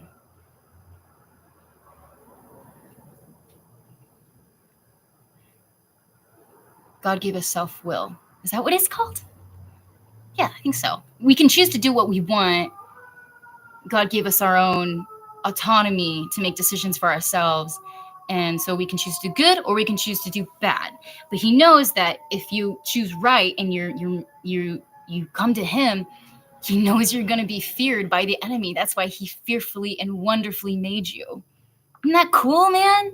Every little, the way your teeth are, the way your nose is just shaped this way, the way that, I used to get teased a lot for how my lips are small or something. I used to get called fish lips in school. Whatever. Kids focus on weird things. I love my small lips. I think it makes lipstick look very classy and elegant, especially when I wear red, because it's like just a little bit, and I used to think that I needed to get, for a long time, I thought because I got teased so much that I needed to get like a lip surgery done and and then I used to buy expensive lip plumpers to get my upper lip to be bigger because I got teased. And that's just somebody said, because they were feeling, whatever. It had nothing, they wanted to put out that negative energy and try and put me down. But the way that my lips are literally is how God made me. He created me with this type of lip, like every little thing about us, like down to the T, the way our bodies are proportioned, your temperament, even your personality. God created you in the womb, and he knows how many hairs are on your head. He knew that you were going to be a brunette. He knew that you're going to be redhead. He knew that you're going to be a blonde. He knew that you were going to look exactly the way you look in his image. And that's why we should never compare ourselves to others, because that's how God made them. This is how God made me. This is how God made you. And we're all different demonstrations of how God's glory comes to manifestation in the real 3D. I love that every person looks different. I love that literally every single human body is different. And it's fascinating to me that kind of sometimes I think about how are there so many different types of phone numbers? Like, how are there so many different combinations of numbers, or like area codes or zip codes or house numbers and stuff. Sometimes I used to kind of get lost in the myriad of numbers and the possibilities, the limitless possibilities of how things work in the system sometimes. And it's kind of like how God never creates the same person twice. He's never created me twice. Well, I have a twin sister, actually, but even we're different. We're created in our own image of God. But my point is that he's never created another exact type of you. You have your own DNA print. You literally have your own DNA print. Like, you're literally an art piece of God's creation. Never loathe or covet another person's position, body, life. You're at where you're at in your journey, and you are fearfully and wonderfully made. Let's get to this verse. I'm so into it.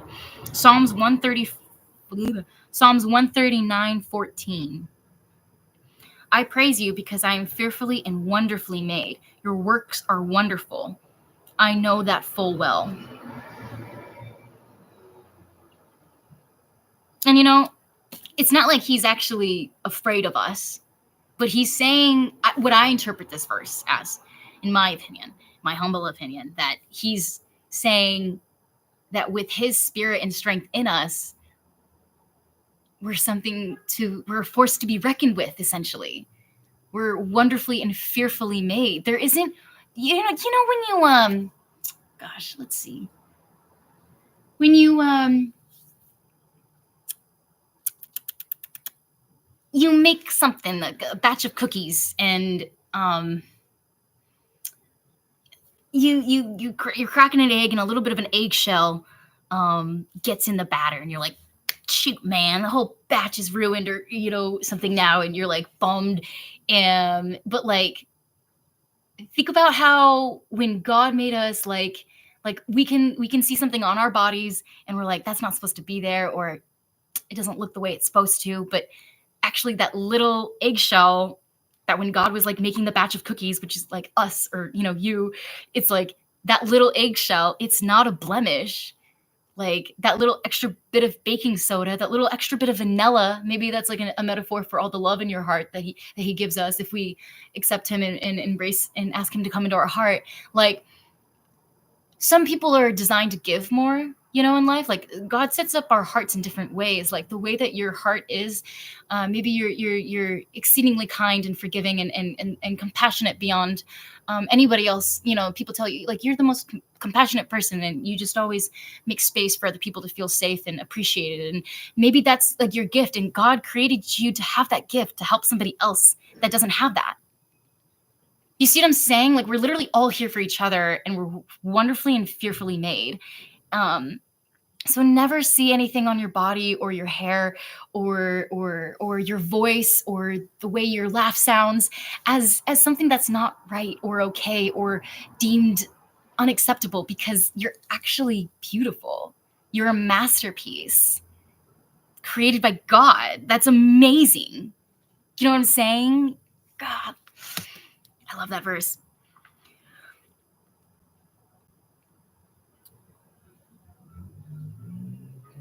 I sometimes wonder too, like what God thinks about how things have changed, because He was literally here, when there was nothing. For all the spiritual attacks, we are probably dude, that's exactly right. Dude, that's exactly right, though.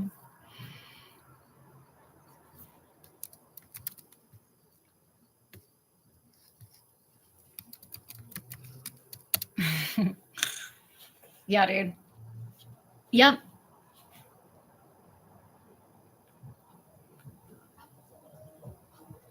Yeah, what you just said made me think about the other verse. Um, Never return evil with evil, but overcome evil with good.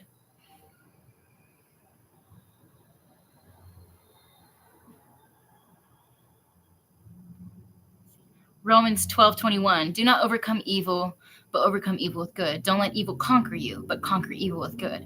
Do not let evil defeat you. Instead, conquer evil by doing good. Oh yeah, it's just different versions of the same thing. I gotcha. So for example, I was going to share that experience I had the other day, Dave, at the grocery store. The first time I went, I thought it maybe just the girl having a bad day, or something I said that was, or something I did that was wrong, or something, but I didn't really get the attitude. But well, I I had my basket of items, and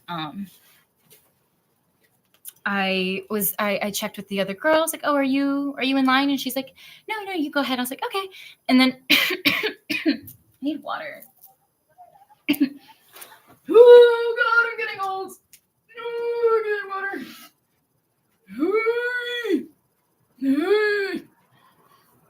Hey, old lady here needs a sip of hydration. Just kidding. I'm not getting old. I'm strong and fiercer than ever. And I just got immediately this weird vibe all of a sudden, and I was like, what's going on in my head? But she was like, so are you ready to go? And I was like, I am ready to go. And I gave her like the same like energy back of like, whatever that was. I was just like, I am ready to go. I don't know why else I would be standing here at the checkout if I wasn't ready to go. I don't know why you're staring at me and giving me this weird energy, bro. And it was like this chick, Um, and then she's like, okay, well then can you take the stuff out of the basket? Or she didn't say anything. She just kind of looked at me. She's like, well then can you, and like pointed towards like the food in the basket. And I was like, oh, I'm so sorry. And I took the food out of the basket and like put it on the conveyor belt for her. It is just like, I got the vibe that she, didn't want to work, and she didn't want to feel like she was giving me service of any kind. She wanted me to do her job for her, which is take her, you know, I'm not sure. Like maybe it really is my job to take the food. I don't know. There was just some weird catty energy. And so I got the food out of the basket and I just, all I said was, "Hey, what's up?" And I like greeted her. And I think it created more work to make me get the food out of the basket and put it on the belt when she could have just started scanning the things out of the basket. Like she wanted me to see me work and she didn't want to feel like that's what I was interpreting anyway. Like she didn't want to be in a position where she had to give me service. Like she was like resenting her customer service role as soon as I came along or something like that. I'm not sure what was going on. And then I was just like actually pretty affected by that interaction because I was like at a really emotional, susceptible point in my life. So that bothered me quite a bit. But I brought it to God and we worked on it and I came to a resolve. And then I got my food stamps in like the other day. So I went in with the cart and I was going to stock up on groceries. And I did stock up on groceries. And I was waiting in line. And then I thanked a man who helped me find the bagels. And I said, "Hey, thanks, man. I hope you have a good night." And he gave me a big smile and waved back. And then I was walking up to the line and a girl goes, "Oh, I'm actually not in line. You can go ahead." And I said, "Oh, for real? Okay, thanks so much." And then I was going up and then it looked like there was somebody still kind of checking out. So I was just kind of like scrolling on my phone. And then I heard like someone yelling at me like, "Haha, sorry, I don't mean to laugh, but this sounds like me." No, good, dude. No, it's awesome. I'm glad to, yeah, awesome. No, super happy. Like happy that you're enjoying the content, man. That's totally the goal. Wait, you'll have to tell me more about what part sounds like you, like, because this is cool. And then it was that same girl who was giving me the attitude the first time, but she was yelling at me at checkout 2 that checkout 1 was available. And yeah, I know I had my headphones on. I'm always jamming out, you know, Paramore, Foo Fighters, Good Charlotte. You know, I'm always jamming, you know, and I'm like singing along and like jamming. So I didn't hear her, and she got like really like, and then the other girl who told me that you can go ahead of me came up and tapped me on my shoulder and was like, "Checkout 1's available." And she was really sweet about it and stuff. And I was like, "Oh, thank you." And then the other girl who gave me attitude like a week prior, 2 weeks prior, I thought she was just having a bad day the first time like I interacted with her, but she was now yelling at me, "Checkout 1's available." Like I've actually experienced terrible mistreatment at so many grocery stores. I'm not sure why the devil likes to try and get me at the grocery store. I think I know why, but so I was like, "Oh, okay." And I just like completely ignored the girl yelling at me. And I said thank you to the girl who told me kindly, because I'm not going to reward bad behavior. And I'll respond to those who are respecting me enough to talk to me like an adult with respect, which is coming up and saying, "Hey, actually 1's available," as opposed to the childish like figure, you know, less than 50 feet away from me, "Check out 1's available," like losing her shit, you know. And so I just did not pay her any mind. And that's actually what drives people crazy, is because like they want your attention so bad. And I was more than entertained at watching how I somehow triggered her demons into her provoking me so hard to get a rise out of me. And it never worked once. And she tried so hard. I thought it was very entertaining that I'm literally just a gal. I didn't even think I looked that good. Or well, I don't know, because sometimes you wear a cute outfit and you do your makeup and you get weird vibes from girls that day. And it's like, they hate you because you took time to like look extra good that day and they didn't take the time. So they hate you for it or something, you know, like this weird cattiness with girls, like whatever. And sometimes, you know, yeah, girls are catty, dude. Girls are catty. And when I started checking out with the nice cashier who was lovely and so sweet.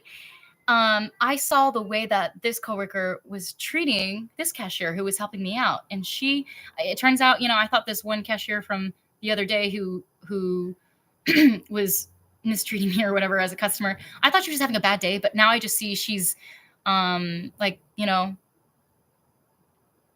like that to everybody. She's miserable. So she's like, so I started to like put the food in bags, and then I heard her say, ugh, and she like she like got the other cashier's attention and like mine, and then she was like, ugh, what are you doing? All these carts are here in the front of the grocery store all day, like these carts. And I had like my cart, so she was trying to make me feel bad for having a cart. She was reaching to get a rise out of me, and I thought it was so funny, dude. I've never met this girl in my life. And she then, when she sees that doesn't, dude, I'm serious that this happened. I'm not even, like, I'm not making this stuff up. Like, this girl literally was somehow triggered by something about me. And then when she saw that comment about the carts didn't work, because it interrupted us. It, like, the girl and I were doing teamwork. She was super sweet. She was a doll. She was literally a doll, and she was getting mistreated by this cashier. And I saw the way it was happening. I was like, oh, this girl doesn't just talk rudely to me. She talks rudely to her coworkers and probably other customers too. Like, I was like, okay, this is making sense. But when she saw that the comment about the carts didn't work, because I turned around and it almost got me to say, is there a problem here? Because last time there was a problem, and then I was about to put my food in the bags, and this girl and I are doing teamwork, putting the food in the bags together. And she like gets both of our attention, stops us in our process. Like, she should just be minding her business, doing her job, but she has to like try and interrupt us. And that's what I'm saying. Misery goes, that's what you were saying, Dave, that misery goes out of its way to get company, and demons will lose their shit trying lose their, I don't want to cuss too much, lose their, they'll lose it when they can't get a rise out of you. And so after her comment, I turned around and I wanted to say, like, is there a problem here? And I could sense there's definitely a problem, but I was like, don't give into it. And so I just kind of like breathed and looked in, and then I looked back at the other cashier. I was like, okay, so we're just putting the food in the bags, right? And then the other girl was like, yeah.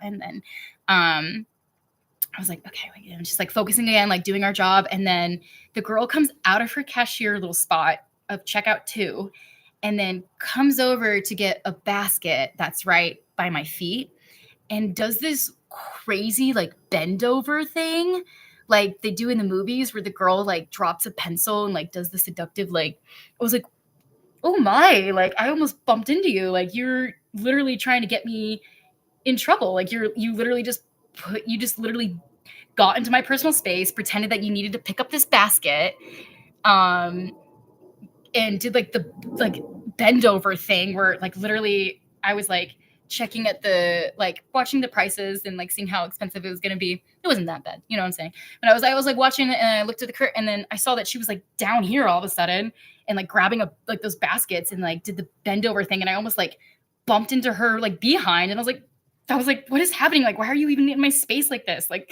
and then I was just like, oh my, I thought to myself, oh my, like at that very moment. And then I see her leave the store. I am not making this stuff up about how hard she tried to get a rise out of me. I thought it was so entertaining. I can't wait to go back to that grocery store to see what she does next. I think she'll probably do a little dance on the conveyor belt and wear a party hat, and then like with a little thing, I think next time, just to get my attention. I'm not sure what she has up her sleeves for the next time, but I'm so entertained by this gal. I cannot even begin to tell you. And it was crazy. And she literally physically leaves the store and then comes back through the entrance doors, where I'm like, that's the only way where I can exit. So she's trying her hardest to get in my physical lane of movement, and she wanted me to move out of her way. And I just was like submitting, and I was like, it was like, ha ha ha, LOL, they almost made a Portland teachers try to trade with the same, not to put the almond milk in the Whole Foods teach workers how to be a nice person, to ask them how are they doing and if they found everything okay. I used to work at one and choose my battles. Haha, it's not my job to trick these people. See how they're acting. Yeah. You know, customer service. Yeah, it is a skill. You do have to learn how to. Yeah, totally, dude. I'm so glad you're getting a kick out of the story. I'm so glad I have somebody to tell, because I was like, that just happened, and I got a kick out of it the entire time. It was hilarious to me, but it was also like, she was legitimately triggered by something about me in that moment. And I know that because she tried 3 or 4 to 5 times to get a rise out of me and provoke me to say or do or bump into her and get in her space, and she was getting in my space. And I thought it was hilarious that I have this power over this girl, like apparently for her to leave her spot at check stand 2 when there's other customers and stuff, you know, like happening, like it's customer business hours. And she's made the comment about the cart. It didn't get me. Almost did. Didn't get me. Then she goes over and does the awkward bend over, and I go, oh my, she was trying to get herself in a position where she would be like, hey, you just touched me there. She was trying to get me in trouble. She was trying to like she was trying to, what do you call it, frame me. I felt like that. Like, why did you need to get a basket right here and get in my space and do like and then did the bend over thing. The bend over thing didn't work. It just made me laugh on the inside. Like I cackled like a hyena about that. And then she physically leaves the store.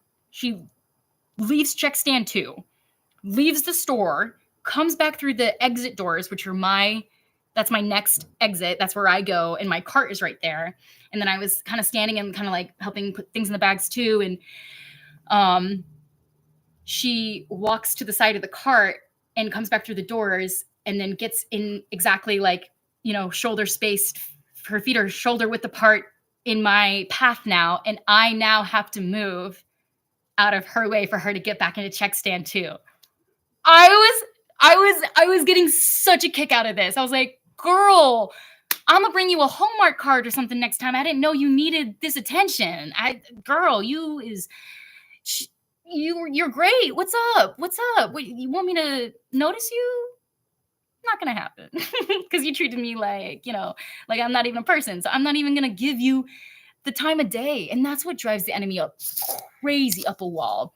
You don't give them the time of day. Just ignore it. And that's why I said that guy that gave me that advice is some of the best advice I ever got in my life, is because if you buy into it, you know, say you're swimming in the ocean and you're just having a great time, and then somebody comes around and they're on their boat and they say, hey, you're a loser. You're going to get eaten by a shark. And then you're like, that sucks. Okay.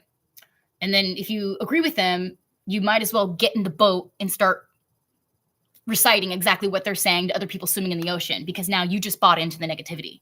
So it's like a little bit of a, I guess, extrapolous metaphor there last minute. But that was her third attempt, was physically leaving the store, going out of the entranceway, exiting through the entrance, and then entering through the exit, finding her feet to be exactly parallel with mine, and then which forced me to have to move out of her way. And I just completely submitted. I did like I was doing because I was trying to keep it together. I thought it was so funny. I thought like I was just like, and move to the side. I don't have a problem with moving to the side if you really want my attention this bad, dude. This is hilarious.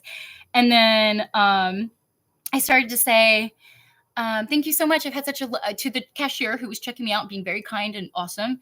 I said, thank you so much. I've had such a lovely experience shopping here today. And she said, oh, really? I was like, yeah, actually, this is a nicer grocery store than most of the grocery stores I've been in. And she said, oh, I'm glad to hear that. And smiled at me really sweetly. You could tell she'd worked all day. You could tell this girl was ready to go home and kick her feet up. But she was giving me that last little bit of energy juice that she had, and customer service. She was being amazing. And said, I'm glad. I'm pleased to hear that. And was continuing to put things in the bag. And then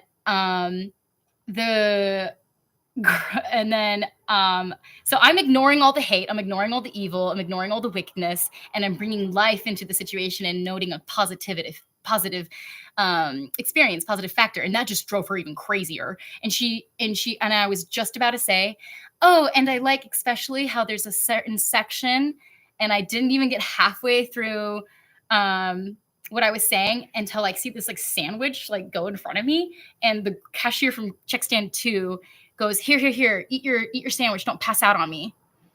To the girl checking me out, and with my cashier checking all my food out.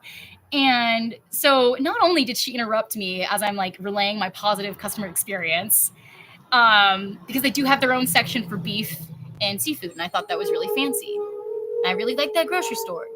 And she literally, not only did she cut me off from saying that and what I'm saying and stopping my positivity, interceding my positive moment, interceding my attempt to overcome evil with good, but she's also condescending her coworker like hella, saying, "Eat your sandwich, don't pass out on me." I don't know about you, but I wouldn't want a coworker like that. So how I handled that situation was I didn't even like, I just was smiling to myself like, oh goodness grief, like okay. And I was like, I'm not gonna and then she ended up just looking like an asshole in front of all the other customers. She was leaving her check stand, 2 customers on red, the other customers behind me getting checked out behind me, while this cashier is doing a lot of work. She's finishing up my thing, taking this shit from this coworker, and then also checking out this whole other family right behind me. And so instead of like trying to finish my sentence of, yeah, I like how you guys have your own section for seafood and poultry, or deli buffet. What do you call it? The meat section. What do you call that? Poultry, seafood, deli section, this section with all the meat and seafood. And it's really fancy. You walk in, it's the whole section of the store. I thought it was really fancy. So I was trying to say that to her, but she cut me off and like handed a sandwich to her coworker and said, "Here, don't pass out on me." And that was so condescending to her coworker and patronizing. Clearly her coworker's got a handle on it. She's the one who needs to just mind her own business and get back to work. But she made a fool out of herself. She made an ass out of herself. And so instead of trying to finish my sentence, I just said, "So, we're putting the food back in the bags. Any fun weekend plans?" And the girl goes, "Not really." And I said, "I feel it. I feel it." And we're just kind of like awkwardly finishing up, and like everyone's feeling this energy of like, that was weird. That was hate. That was strong. What was that girl acting so weird for? And then the girl just like was so extra kind and careful, and she made sure the bagels were on top of the bag, and she was making sure that I was taken care of and didn't feel rushed out of the grocery store. And she was making sure that nothing was getting squished, but she was also like finishing up my transaction, but like was already halfway through this other family's. Like she was working hard. And then I said, "Okay, all right, hon. Thanks so much for your help tonight. I hope you have a fantastic weekend." And I left the store with my head held high. That's the story. I saw your Instagram nurses responded with reckless. Ranting abandoned you, basically heard it here. LOL, my bad. Oh, really? I can't remember your last Instagram message. I know we were talking about, I was updating you on the doctor thing then. I like how you say my narcissist friend. It's hilarious.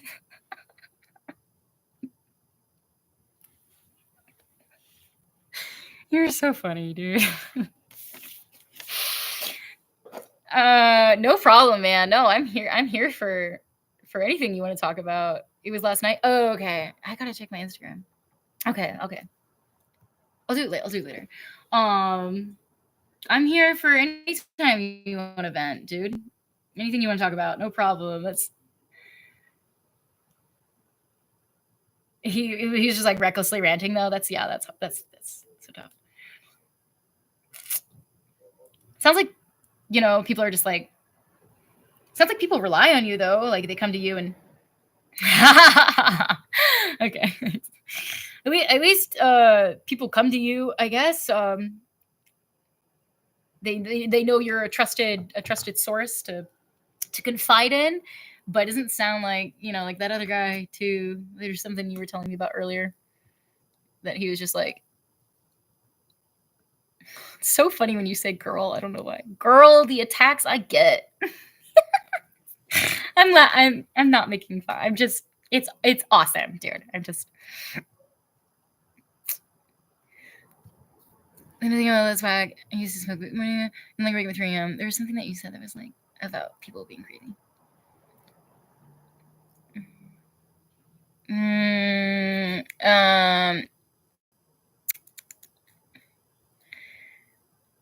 Wait, they almost sent me to Portland to teach hipsters how to treat everyone the same. Wait, so did you work for Aldi? Or Trader Joe's? Or like, wait, oh no, you said Whole Foods. Yeah, if they asked once how I am, I'd be cool. Yeah, Exactly. That's the worst when people are just so like, that's literally, nobody wants a friend like that just calls and just rants and doesn't ask once how the other person's doing. Not even like a therapist wants a patient like that. And that's their job, is to hear them talk about their problems. Like, people generally want an ideally balanced person. You know what I'm saying? Whole Foods before Amazon bought it. Oh shit! Yeah, that's cool, dude. That's cool. I actually always wanted to. Actually, have a cover letter written for working at a Whole Food store, or like a health food type of store. That would have been sick if they sent you to Portland though for a little bit.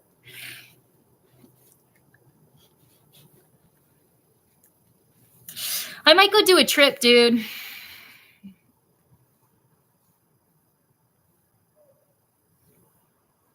Let me know if you are curious about checking out the West Coast, because I'm serious. Like, I need to get out of the city just for a second. Like, I love New York, but sometimes you just feel home calling you, you know? And I think you'd like Portland. I know you would like Portland, dude. My therapist is about their problems. Yeah. That's cool you're in therapy, dude. I didn't know that. That's what's up, dude. That makes me really happy. I feel like I am really happy in therapy now. I feel like I'm much happier now that I'm in therapy. I didn't realize how much I was keeping in. Well, you know, it's like springtime. I'm in the mood for like just like a weekend trip. You know, I'm just like, I like to travel by myself, but if there's people who are down to like meet up or whatever, like on the West Coast or the East Coast, or like, I'm even down to like check out New Orleans. I just need to get out of the Bronx, out of New York for like a second. Even if I went to like Philadelphia and just went on a hike for a day, dude. I don't know if I need to go all the way to Portland, the West Coast, but you know, I'm not gonna lie, like I think about home all the time, and I think about, you know, what I miss. There'll be a day and time where I can go and visit in good peace and, you know, no rush. But I'm itching for a trip, just a little. I feel movement in the air. You know, I'm ready for Portland 3 years ago. Hey! What happened 3 years ago? Yeah, dude. I almost kicked a guy today because he wasn't getting out of my face in with these boots, man. I don't know what people's issue is. I think they think like they see me and they're like, oh, like a cute little Chihuahua or a cute little Pomeranian, and then they get closer and I'm like, and they're like, oh shit, that's a crazy Chihuahua. Let's get out of here. I feel like that's basically my experience with men. The ones that scare me, or the sexual attention that I don't want, or whatever. Like, they never think about, I don't know, it's just so selfish. And what pisses me off, I'm not even gonna go down it. I'm not gonna go down the rabbit hole of feminism. It's a never-ending vicious cycle of women are just treated as second-class citizens in their own country, or in any country they live in, and it's just, yeah. I'll study it, and I'll come to God more about it to give me more peace and clarity of how I can have compassion and grace for this wickedness, you know, because it's in the end days. So it's not even people operating in themselves anymore. It's spirits operating in that person that they're not even aware of that operation. And that's why the Bible says forgive them, because they know not what they do. Let me see what verse that is. I'm looking for everything.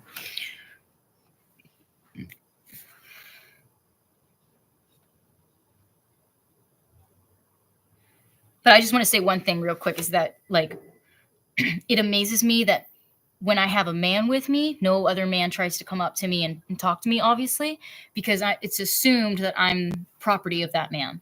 And it's so weird. I've literally been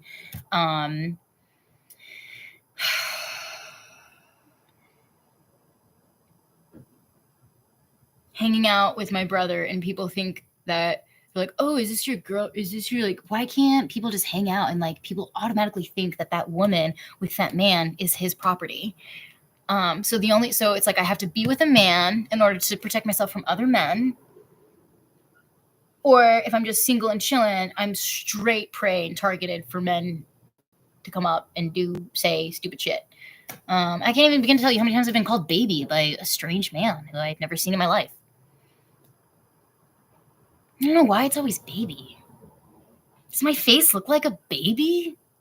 Do I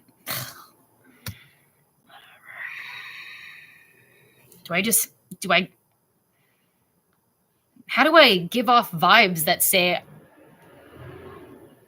I don't know. It's not my problem, it's their problem. But it's literally always baby. I literally always get called baby. And I'm like, do I know you?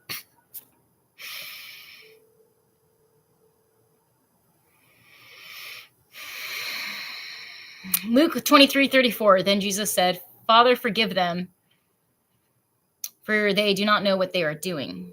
And they divided up his clothes by casting lots. You're ready for Portland 3 years ago. It's funny. What happened 3 years ago? There are cool places upstate, New York, Philly, even Atlantic City is cool in the summer. Okay. Yeah. Wait. That's where you live, right? Right? No? No, yeah. Yeah. I always just think that's I always thought you were in Atlanta. But that's right. Yeah. Atlantic City would be cool. It's got the whole boardwalk and stuff. That looks pretty cool. I guess that this is what I'm gonna come back to. Father, forgive them, for they do not know what they are doing. I'm gonna ask God for help on how to like not get so heated up by being sexualized by strange men who don't even know me. And it's very reasonable for me to be upset about that. But how do I not let it, never let this enemy see you heated up? That's the thing. It's like, how do I have more grace? How do I, because the thing is I don't really care. That's that guy. That's his prerogative. He can honestly say and do whatever he wants. What I feel safe doing is letting the other person know that I'm not okay with it. So as long as that's basically where I'm at now, and I don't care about the rebuttal, I don't care about the lashback where it kind of fires back on women to stand up for themselves. But as long as I'm not surprised anymore when I get sexual energy from men. I'm not surprised anymore when I go and get an eye exam. The doctor takes advantage of us being alone and gets a little too close and opens up his legs and asks me, so what do you do? I'm not surprised when, men that hang out with me that I've trusted for like 2 years, right after I gave him a hug last night, he just grabbed a full chunk of my upper thigh as if we were husband and wife. I was like, whoa, no, you cannot touch me there. I know we're friends, but that doesn't mean you can just touch my leg like that. And then I'm not surprised that men exploit me all the time, every day when I'm alone and walking. What I am starting to gain more authority and embrace and reclaim my power back is letting them know it's not acceptable by my standards. And they shouldn't do it to other females. And if I stand up for myself, then maybe they won't do it to as many other females. Now, don't hold your breath for that one. They'll still, any man will always look at a woman. Any man, even in love with a woman, will look at another beautiful woman. It's just how the circle of life is. That's how the circle of life goes. We're going to notice other beautiful people. There's nothing wrong with looking there's nothing wrong with looking, I don't think. Gosh, I can't tell somebody else to not look at me, but it's the lusting, it's the stare going on for 2 minutes where I'm wearing this low cut top and this guy's positioning his entire hips across from me on the subway, just staring at my chest. That's where I start to have an issue, when I feel small and shrunken down and I start to feel fear and I feel like I can't even speak up for myself. Next time any of this happens, I swear the next man that tries to touch me, his fingers are broken. It's simple. If he doesn't have my consent, it's simple. His fingers are bent backwards and he won't use them for the next 6 months. It's simple. The next man that I'm serious about that. And I won't hold back because I've been being sexualized and assaulted against my will and actually feeling shamed and humiliated for being a woman, just being born the gender I am since I was about maybe 10. Started getting sexualized. I didn't understand what was going on when me and my two best friends growing up, my twin sister and my best friend, the three of us were like three musketeers from diapers till 18. We hung out every day. She lived across the street. And we'd go over, hang out every day after school, hang out every day in the summer when there's no school. Best friends since diapers till 18, right?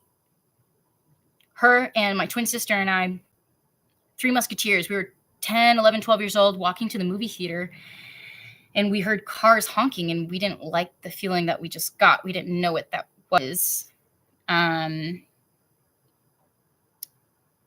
so because there's institutionalized shame and humiliation deeply embedded in our institution, shaming women for what they wear, shaming women for what they don't wear, shaming women for swallowing, shaming women for not swallowing. I know I just kind of went extreme there with the crude suggestion of it, but it's realistic. I'm illustrating the point that women are shamed if we do or we don't. No matter what a woman does, we're under the microscope, thumbprinted, pushed against, underneath the microscope. Every little thing we do is analyzed. What is Taylor? I guess I'm talking about Taylor Swift quite a bit today, but she said that when a man makes a decision, it's strategic.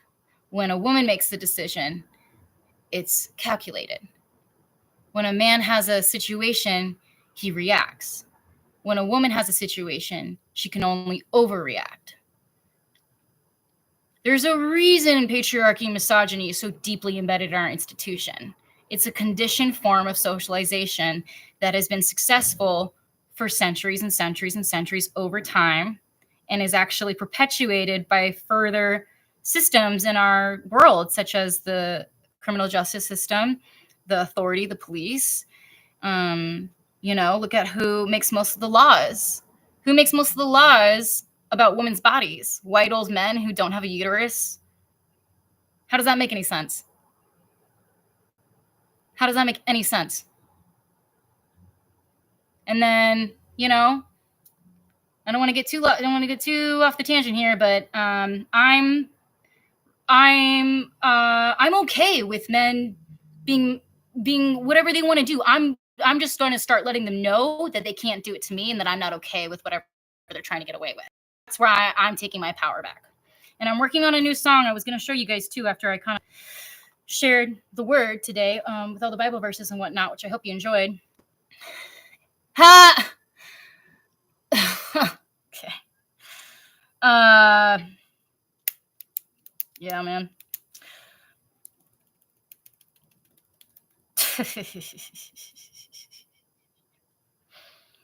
You got a lot of nerve coming on here, dude. You got a lot of nerve coming on here. Not you, Dave.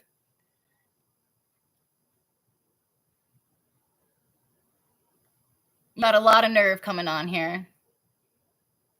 Phase, this new chapter of my life where I'm reclaiming my power. And instead of being ashamed and humiliated for being a woman and keeping my head down while I walk and being afraid of the man who's 50 feet away from me, who locked eyes with me 50 feet away from me, and the closer I get, the more his smile, creepy freaking evil, creepy freaking harassment staring at you. They just try and say so. They try and read your face from 50 feet away. They make you uncomfortable. They know they have your attention. They know they're making you uncomfortable. And then the closer you get, they're reading your face to see if they can try and get away with saying, hey, sexy baby, hey, lady, looking good today. Hey, mama, what you up to? You live around here? They're trying to see if they can read your face and get away with verbally harassing you after facially expression harassing you from 50 feet away. You know what I'm saying? Okay. Okay.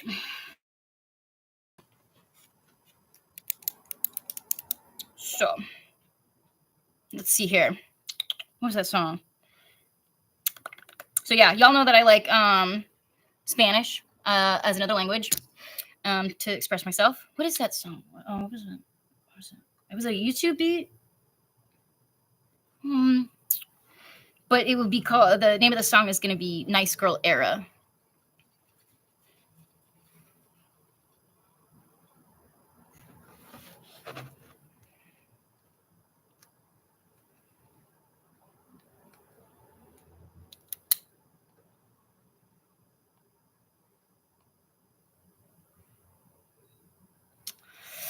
I think it was something like, as much as I'm just thinking about other statistics and backing up my points of how misogyny and patriarchy is dismantling women's power in everyday life. I think it was like something along the lines of more than 57% of women cut their workout short because of a man like continuing to stare at them.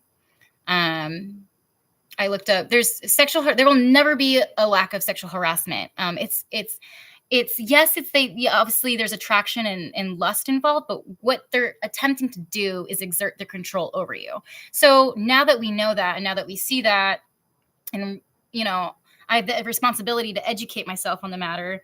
I recognize that this is the moment where I just need to like stand up, take the courage, and even though I'm shaking, my heart is racing because I'm being squished. When someone's violating your boundaries, they're basically telling you that you don't matter. That's why it's so hard to stand up for yourself.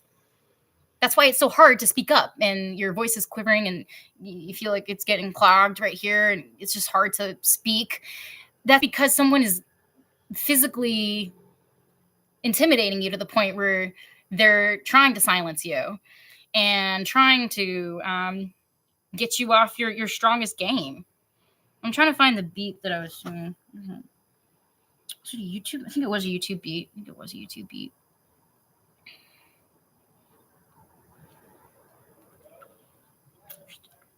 I like this pen. This is a good pen, by the way. Was it a YouTube beat? Maybe it was a Spotify beat. And then like I was doing, this was like a year ago research, but more than 28% of women have been a victim of a sexist comment during a conversation. Like 30% of, it was like over 96% of women have reported having been honked at or catcalled. I actually catcalled a guy, like, but that was out of spite, and that was wrong of me. I shouldn't. That's overcoming evil with evil. And I mean, genuinely, if a guy is like cute and stuff, and he's like doing his thing, and it's genuine on my end, and I'm like, that guy's slaying. I'll kind of do like a little like it's like a cat call. It's like, but maybe it's not different, but sometimes I just want men to feel how I feel. Like, yeah, how does it feel? Like you're literally just longboarding along and someone yells, "Whoa!" and it shakes you up and you're like, "Good God," or something, like the harassment can startle women while they're driving. Like women are completely covered up, wearing sunglasses. They're in their car and they're still getting harassed while getting their car filled with gas. Men are thirsty for touch. Men are thirsty for a woman's attention. And so that's why I think the harassment is so bad, because I think the way harassment is so bad nowadays is that I feel like men want to get a leverage or a foothold against women now that women have so much power over the internet.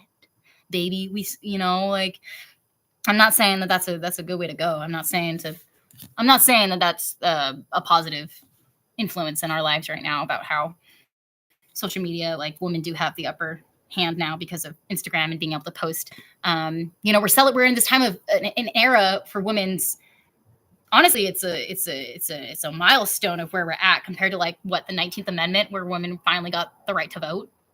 It took 19 amendments, and we're out of 27 amendments. That took a little while. Out of 27 amendments, the 19th Amendment is when we got the right to vote. And then, you go forward 100, 200 years, and women are now showing as much cleavage as they want, and celebrating their bodies as much as they want on a like a, what are they called, thirst trap on Instagram. And women can wear whatever they want, and like, it's camaraderie. Women really actually dress up for other women. It's a camaraderie thing, and you can ask other females this, and they will nod their head and agree. Like, women dress up for other women. It's a camaraderie of, we have the expression and the liberty to wear what we want without shame or humiliation. And we see another girl looking cute, we go, oh shit, yeah, you know what? It is a safe in a state of it is, yeah, you know what? Hell yeah, that girl's boss queen. That's inspirational. I want to wear what makes me feel the best too. Like, there was also something I researched last night that was like, we shouldn't teach men to. We shouldn't. We should treat men to. We should teach men to harass less, and women, don't need. We shouldn't teach that women need to cover up. That men should harass less. And case in point, I was just taking off my jacket the other day in the grocery store, and I felt eyes on me, and this guy was totally getting a good look at my midriff for a quick second. I was trying to be quick because I know that as soon as a female's skin showing, it has men's attention. And I was trying to be quick, but I was taking off the sweater. I was putting on the sweater before I went back outside, and then my outer layer. But it's a shame that I don't have a covering sometimes, I feel like, because it's disrespectful for a man to get as much look as he can at my body when I'm in this private moment of just quickly just covering up. I'm trying to cover up, and he's exploiting this moment of me showing skin for a second. It was just 2 sports bras and my sweatpants and spandex. So, everything was covered, but it's still showing skin, and that makes men think things. So I felt eyes on me, and what I'm going to do next time is when I feel eyes on me, I'm just going to ask them directly and use the public around me to shift the humiliation and blame back onto them, because I'm sick of them trying to put that on me when it's their lustful eyes. Like, just getting off the subway, this guy's like staring straight into my badge. Like, I'm like, can you look anywhere else? Well, I'm just here for another 2 seconds, but you're making my life a living hell. I'm literally getting off the subway. Can you look down at the guy's shoes next to me? Does it have to be my badge? And I ignore these moments of violation throughout my day all day, because if I give every man my energy of standing up for myself, I would never get anything done throughout the day. And that is what is so frustrating about being a woman. So I have a song that expresses these feelings, and I can't remember which. What was it? Was it this one? Oh, it's annoying. Oh, no, it's the Peaky Blinders. That's what it was.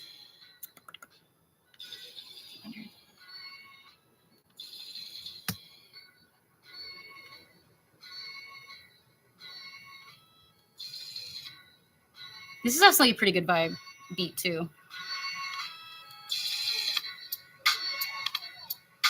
Maybe I should do that beat. It's a pretty sick beat. Well, let's see. At Gladstone Bank, we are committed to our clients. Oh, yeah, this is just how I channel this frustration and stuff.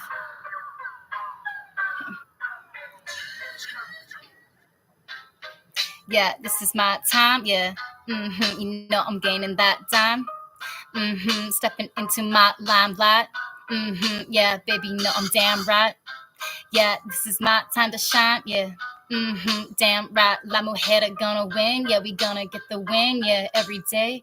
Add it onto the winning reel, yeah. Calculate that addition, super simple, A. Yeah, super simple, A, yeah. Just got that one thing to say, A. This nice girl, era is afuera, yeah, boy. If you're gonna act like a fool, then go afuera, hey, yeah. This nice girl, era done, yeah. Okay, yeah, terminated today. I'm trying to capture that my nice girl era is gone. It's done. This is the 3rd time my left leg, my inner thigh, has been touched without my permission in the past 6 months. My patience has reached the point of the very last 2%, like when your battery is on 2%, that's where my patience is at right now with men touching me without my permission. That's just the last 6 months. If I do the whole year, I've been violated, including the R word,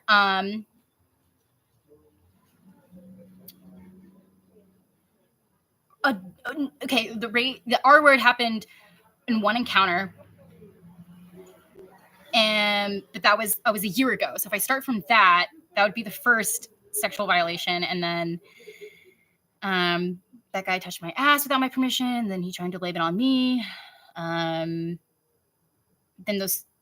the guy in Connecticut, when I got that really good job, I was stoked. I thought that was my new job, and I was making good money. And then I got scared out of my own workplace by him touching my leg without my permission.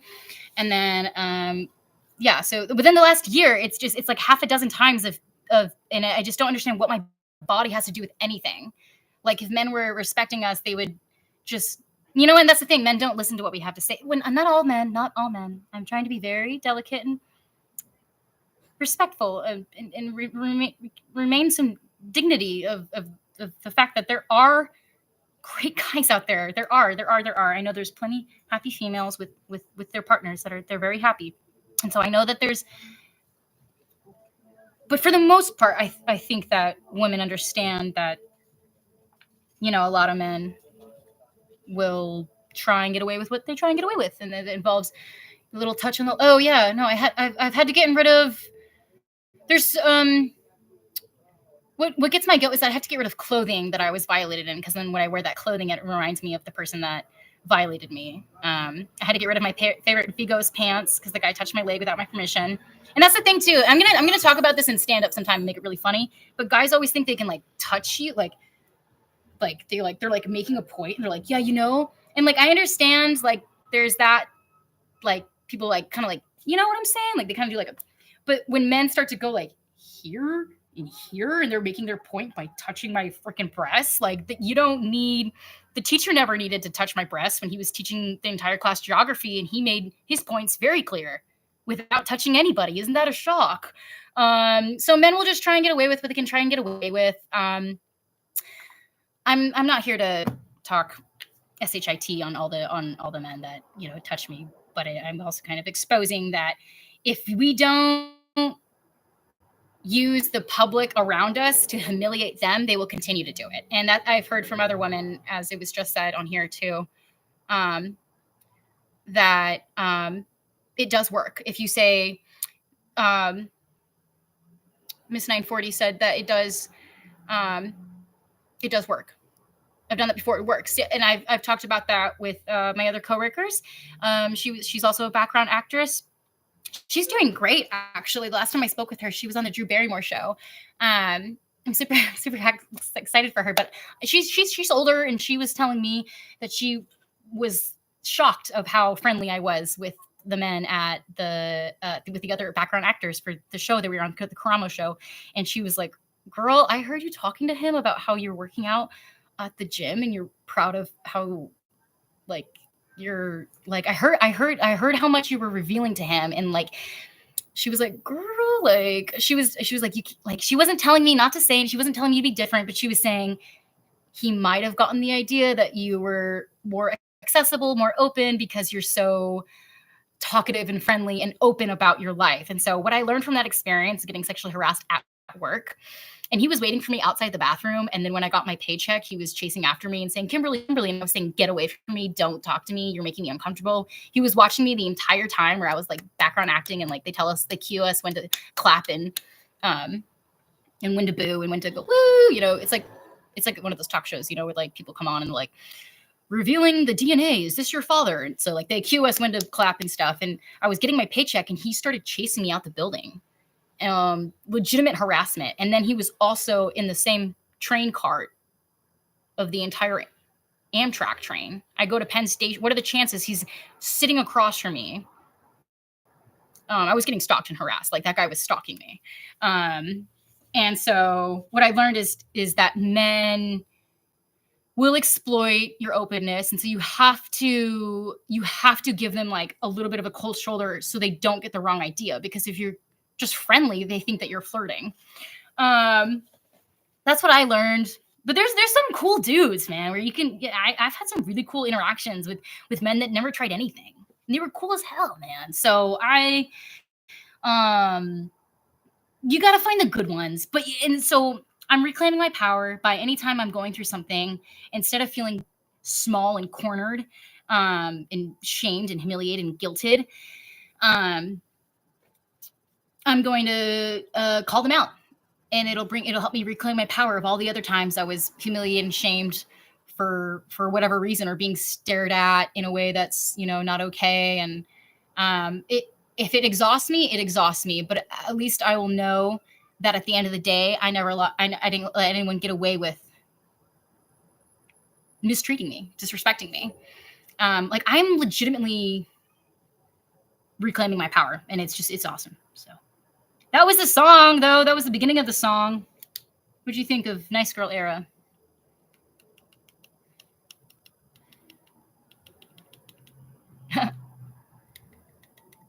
Bring on the check yourself before you get decked. Okay. I love for Dave mentioned of multiple scars. No. Dave's connection just goes on and off. In case anything was wonky. Oh, no problem. I've been telling people exactly how I feel lately. Yeah? Has that been working pretty well for you? Mr. Dave F?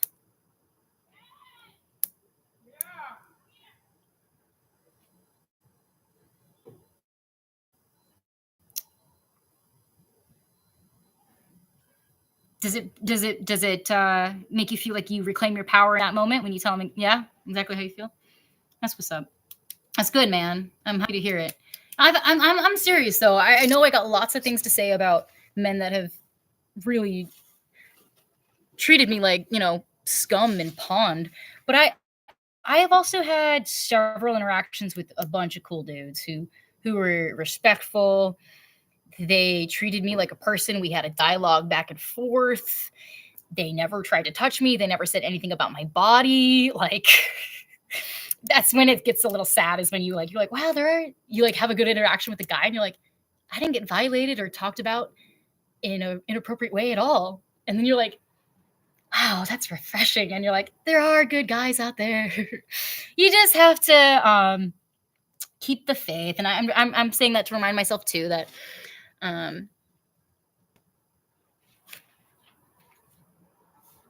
there's plenty of great guys out there. There's plenty of great guys out there. You just have to find them. That's the thing. God damn, I'm in the city of 8.7 million mother. How am I supposed to find the man for me? Especially in Manhattan. I will tell you, every day I've gone on with a guy who's from Manhattan is rude to the waiter. And I thought literally that was like just a Sex and the City thing where they say that all guys in Manhattan are like assholes. But every day I've been on with a guy who's from Manhattan is literally rude to the waiter, and not just kind of rude, like made me question why I was eating with them, rude to the waiter. Like, and they're both from Manhattan. So I was like, oh God. Now I'm kind of missing my West Coast hipster men that wear bandanas and say, what's up? Like this, there's culture to every place.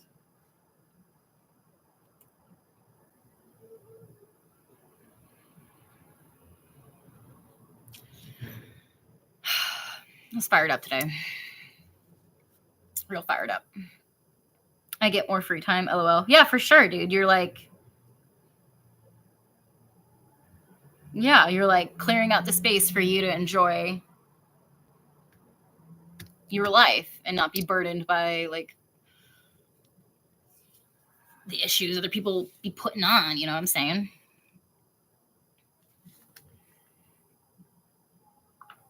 Let's see. That's a cool vibe, but I'm trying to figure out. I'm just gonna keep like creating, see what comes out of this.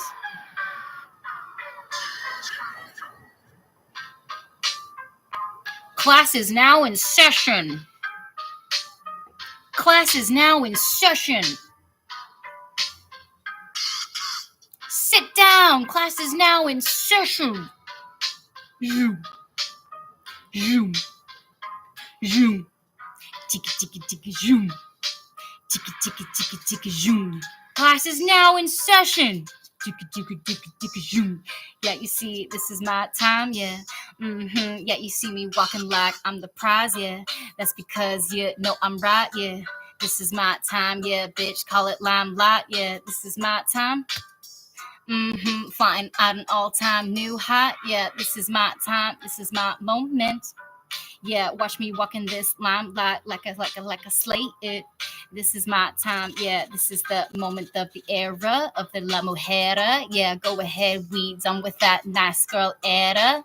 Boy, if you're gonna mistreat me, mishandle me, yeah, condescend me, patronize me, do the mind game, yeah, do the whole thing, yeah. I'm done with it. You can sleep afuera, cause bitch, yeah, boy, yeah, nice girl era is afuera. Be done with this nice girl era. Yeah, boy, you're gonna be like that. You can sleep afuera. Yeah, cause bitch, this girl done with her nice girl era.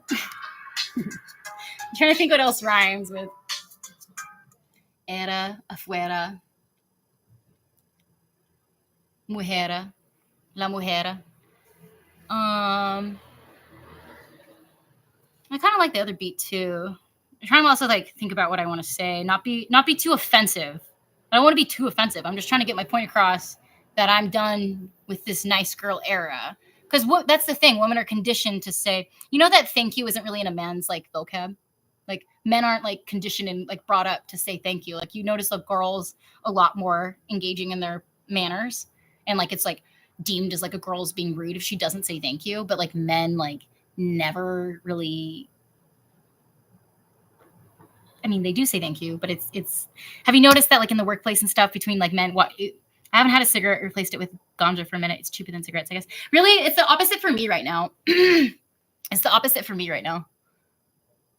I'm trying to take a break on the weed because I work less with what God wants. I become more selfish in my days when I smoke weed. But nicotine doesn't distract me or put me in like the headspace of being like high like weed does, so I can still get like my work done. Like nicotine just feels like a little, I don't know. Weed takes me like away, you know, and like I'm trying to not get lost in that world anymore. Like I want to like sober feels cool. Maybe every once in a while or something, but I don't like the habit of like, oh well, like okay, I finished my chores and I guess I did eat a meal and I got everything done. I guess I'll smoke weed now. Like it, I just don't really want to keep continuing the habit of, I mean, every once in a while in socialization with friends and whatnot, but for the most part, I want to do God's work and God's will. And if I'm engaging in less addictive behaviors, I find myself more obedient to God's instructions for posting and when a word comes onto my heart and spirit. So that's what I'm struggling with at the moment. But at least I kicked alcoholism. You know, I was really into alcohol a year ago. But I kicked that, man. I don't really crave it at all anymore. And I really, you know, that was a generational thing. It was in my family to be an enthusiast of alcohol. It's literally in my generation. I don't want to say generational curse, but I mean, grandpa and mom both had a dependency on alcohol. And while I was growing up, I was warned heavily about needing to be careful with alcohol. So I'm very close to kicking all of these destructive habits. You know, I'm very close. I'm working on the last little bits. I'm loosening up. What do you call it? I'm wrapping up some loose ends, and I'm on my way up. I'm on my way up. She's on her way up. She's on her way up. I have to smoke it constantly or it gives me anxiety. Dude, I totally get it. No, dude, yeah, like seriously, I go back and forth in my mind all the time. Does it help me? Does it not help me? Dude, I get it. You know, like I'm here for all of it. I appreciate your share. I seriously do. Thank you. I have to smoke constantly gives me anxiety. Well done. Thank you very much, Miss 940.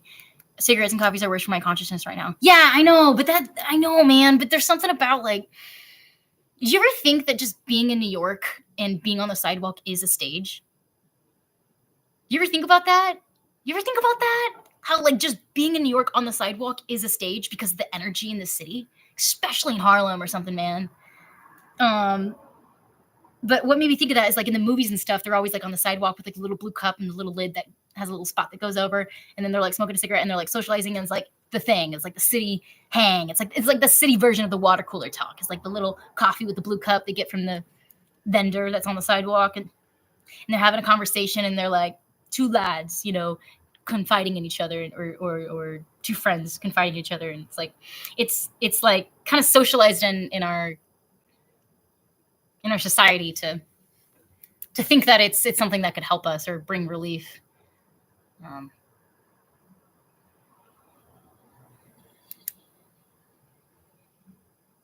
And now that weed's legal too, I don't think that.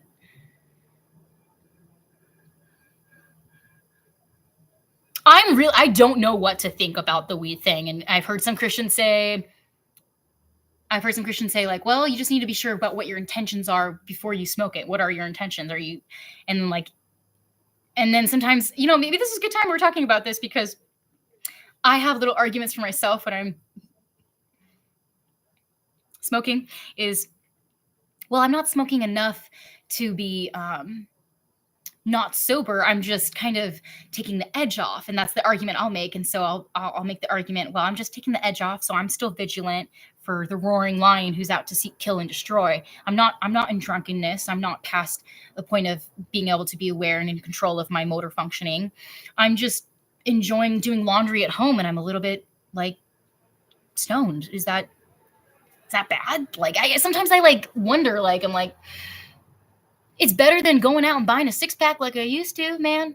No, I would not buy a 6-pack. I bought a 24-pack and drank 5 beers a day type of alcoholism. Like, I had a problem.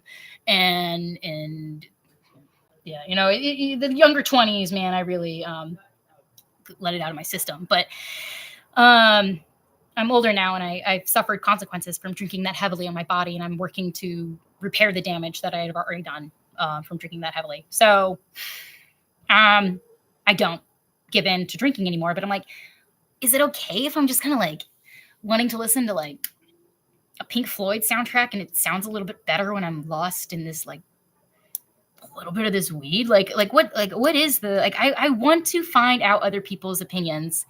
Cigarettes and coffee are worse for my conscience right now. So I want to like figure out if what do other Christians think about smoking weed?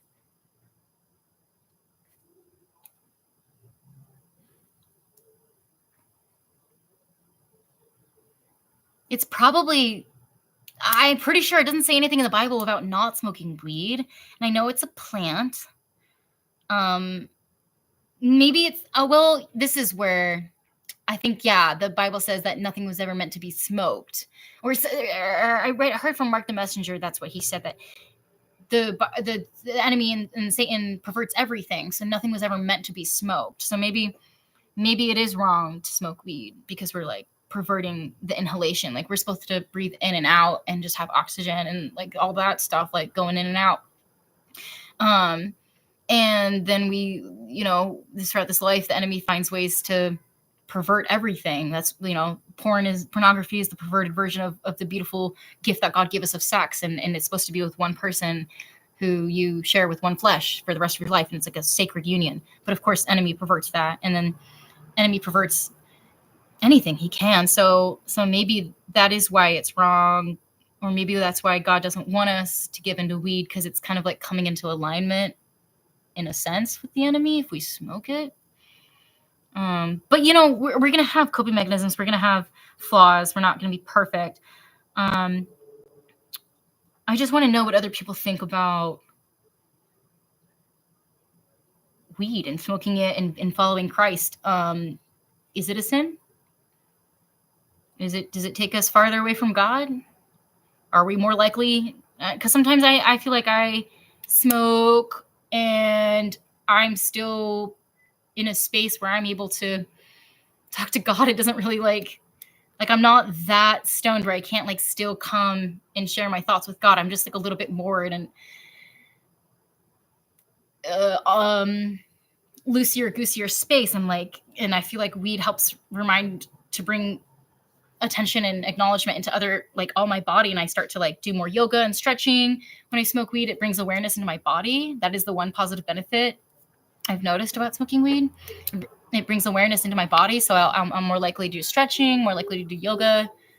It kind of slows everything down just for a second. And when everything's so fast and crazy, like I do find benefits. And then I hear things about how I don't want to disobey God. So I'm working on that. I'm conflicted, and I'm open about how I'm conflicted too. It's up to you. I think if Jesus showed up and I was smoking a cigarette and having coffee, then I was smoking a joint, honestly. Yeah, for me, I don't think he would care in my sitch. Imagine how Jesus would feel if he showed up and you were doing XYZ. Right. I guess we all have our own relationship with Jesus, and that's what's beautiful too. I've been thinking about that. Anyway, thanks for your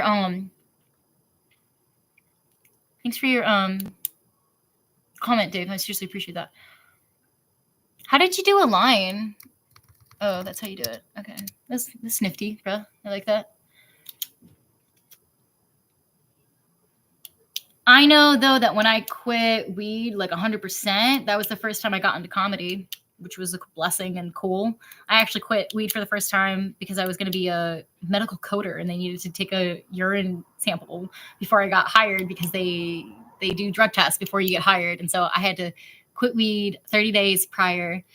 And that was hard for me. I hadn't been off of weed for years, and I did it, and I took the pee test and the urine test, whatever, and it came back clear, and I was good to go, and I was hired. Yeah, that's actually a funny story about how quickly that job ended, though. I spent the weekend at an open mic in Portland instead of setting up the computer system at home. So when Monday came around, I was not prepared. Yeah, it's like the decisions we make in life. That's me. Some people certainly have different roles, and I'll have to drop it eventually, probably sooner than later. No, I feel you. I think eventually we're all like working towards just edibles. I've heard so many people say like they're working towards just going to edibles, you know? So that's the real gift is freedom from addiction and not needing anything.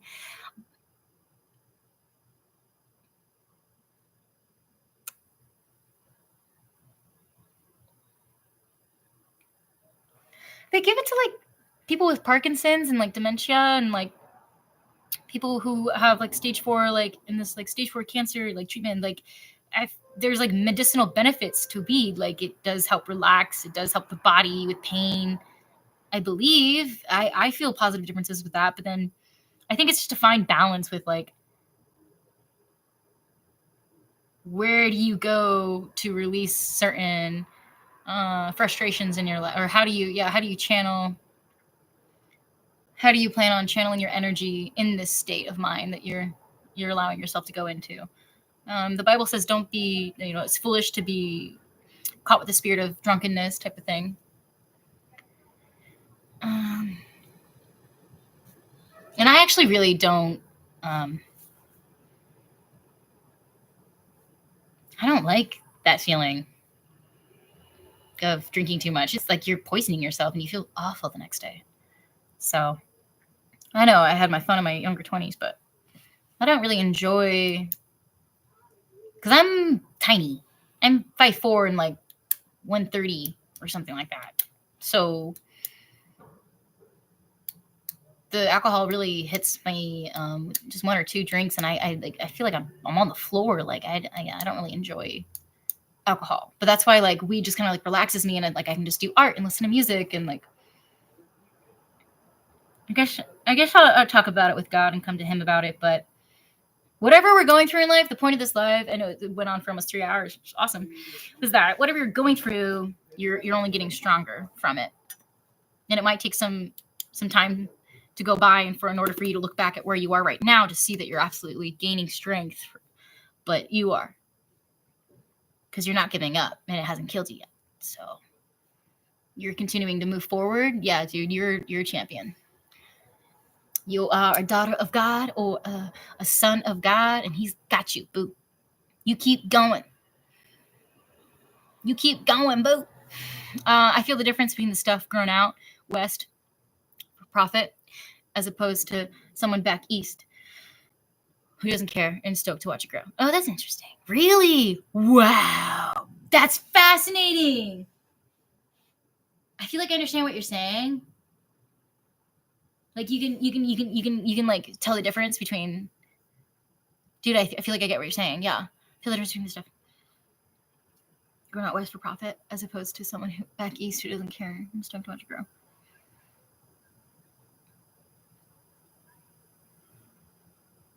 Kind of like when somebody makes a meal and you can tell they make it with love and it tastes better because they made it with love, as opposed to someone back east who doesn't care and stoked to watch it grow. Yeah, no, I know exactly what you're saying. That's crazy. Wow, really? Yeah.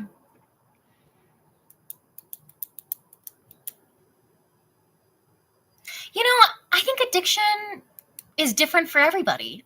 I know some people are addicted to food. Some people are addicted to working out too much. Some people are addicted to plastic surgery. Some people are addicted to cleaning, OCD. So I think that as long as, we gotta have like a vice, right? Does God allow room and space for us to have a vice?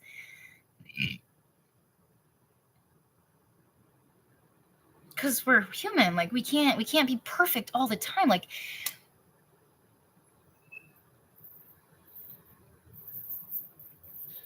I'll have to take that to God sometime and ask, like, do you allow me to have a vice, or do you expect me to be as perfect as you all my life? Like, I can't possibly. I need some type of outlet, and I do talk to you, God, and I pray and worship and Bible verses and have words, and that is a way to connect with you and let out my frustrations. And I come to you when I'm frustrated with something, but I'm human as well. I have a body of flesh. Like, can I have a vice? Can I have a vice? Or I want to talk to God about that and see what other people think about that too.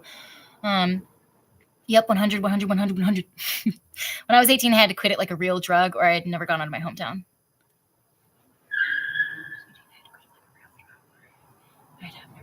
Oh, yeah? Dang, dude. Yeah, I feel you, man. What was your hometown again?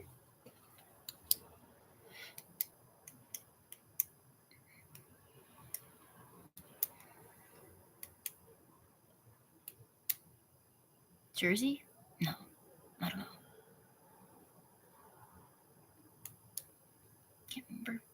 My hometown is Salem, Oregon. Salem, Oregon. Portland, Oregon. Doesn't affect me like that. Central Connecticut. Oh, yeah. That's right. Dude, that's crazy. Yeah. No, that's what's up.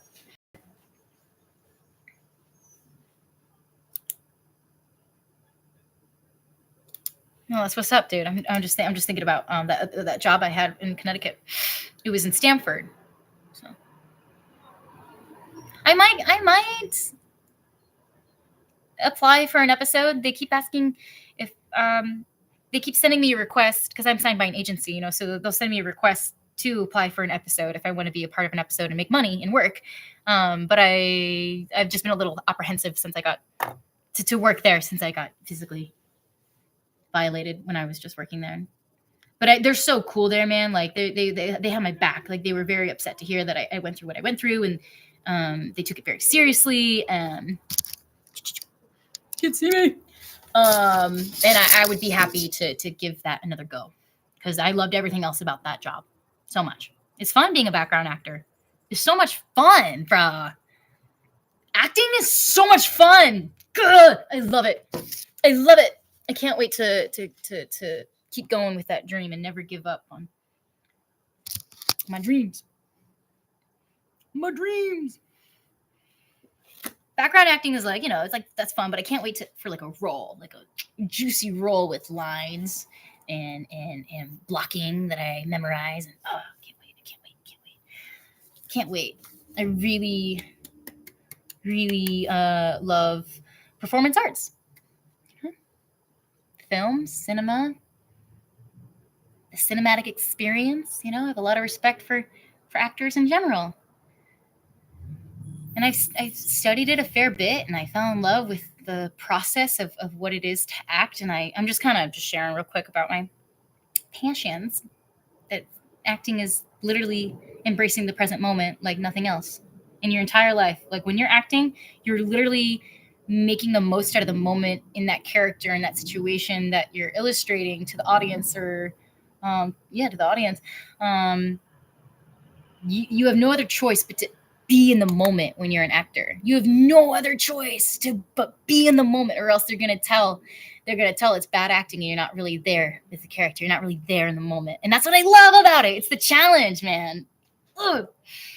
And I love it. Like I feel like, oh, I'm so excited now. I feel like I'm gonna get back out there, apply for more roles. But I thought it was cool. One of my first acting classes, I was in my scene, and our teacher said, nope, no fake thoughts, because I was reenacting this one scene that we were given a role in a script, and I was like having thoughts about what my partner was saying in that moment. And it's so cool to act. It's actually it's a huge skill. It's like the coolest thing, because you really do have to take yourself out of the equation and dive into a character or role and substitute emotions. And then what's cool too is that the audience fulfill in the gap of what it is that you're trying to convey as the character. And I love too that in script writing and screenwriting, it's worded a certain way as opposed to a novel that you read. Like the screenwritings and the scripts that are given to actors, it's written in a very specific way. And I love that fine detail. I love that it demands excellence, and it does. I feel like acting demands excellence of the moment, and you have to be present in the moment. That's what Uta Hagen was saying. I feel like in that book, essentially, is that she had a lot of things to say, but that's what I got from her mostly, is that acting is embracing the present moment. There's nothing, you can't act another character in a scene without being in that present moment and physically putting yourself there, and mentally, emotionally putting yourself in that space of that character and that role.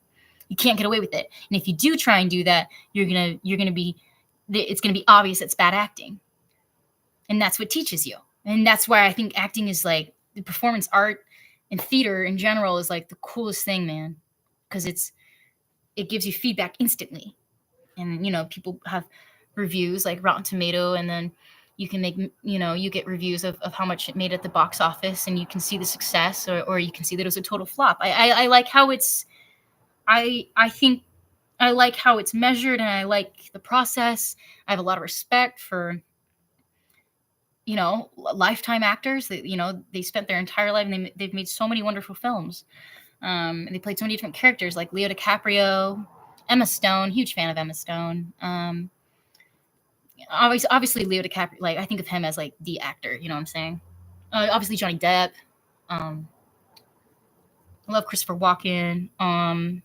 Al Capone. He's actually a really good actor. Really good actor. I like watching old time films. I don't know. I kind of got off on the tangent of how much I love to act, and I'm excited to do the performance arts thing. But I'm passionate about performance arts, and that's why I came to New York. I've read scripts, mostly Tennessee Williams stuff. That's interesting, man. I'll look into that. You have good taste. So, and other things that were originally written in that format.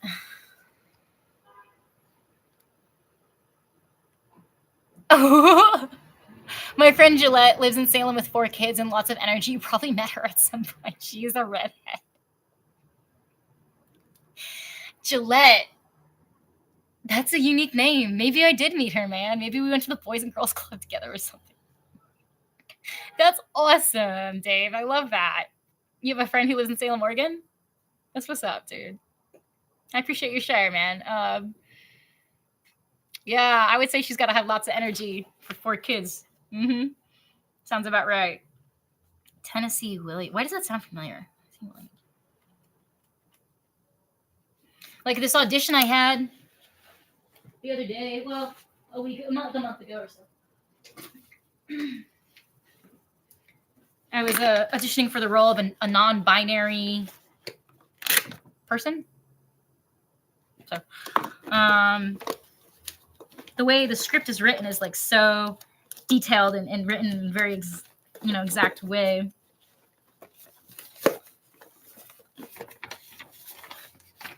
I don't know if it's like violating confidentiality. I didn't get like signed a contract or anything, so I think it's safe to share this. But like, see how it's just like I highlighted lines. I was auditioning for the role of Val. She was the manager at a pet store, and I was auditioning for that role. And she knew a lot of information about the fish, and then this guy that she's talking to is there to get products for his fish, and it's like a betta fish or something. The pretty fish with the tail that's like and the colorful. I think that's the betta fish, right? If you see like the yellow, that's like the guy's line, and then the girl's line is Val. I highlighted it in pink before I did my audition. I never heard back, but that's how it goes. They get thousands of submissions in one day. It was just cool to get booked an audition. That's why you gotta just have that work ethic and put yourself out there and never take anything personally and just keep going. It's a numbers game. At some point, somebody will take you on for a role. Leo DiCaprio and Scarlett Johansson almost gave up after years of trying to act, and then they almost gave up. And I went into that wax museum in Times Square, and I read these bios about Sandra Bullock, Scarlett Johansson, Leo DiCaprio. Leo DiCaprio was like a whole year into auditioning and applying for a whole year. He didn't get any bites, and he was just about to give up. And then his agent was like, well, what about this or something? And something came along, and then he took off. Scarlett Johansson, she applied to the art school at Tisch, NYU school, New York University Art School of Tisch, School of Arts, Tisch, TISCH, and they have acting, obviously, that they give degrees for and stuff. And she applied, and they denied her application. She didn't get in. And you think that stopped Scarlett Johansson? No. Now she's amazing Scarlett Johansson, amazingly successful in like so many films, bro. Dudes, NYU School of Tisch denied Scarlett Johansson when she applied to acting school. Did that stop her? No, it didn't.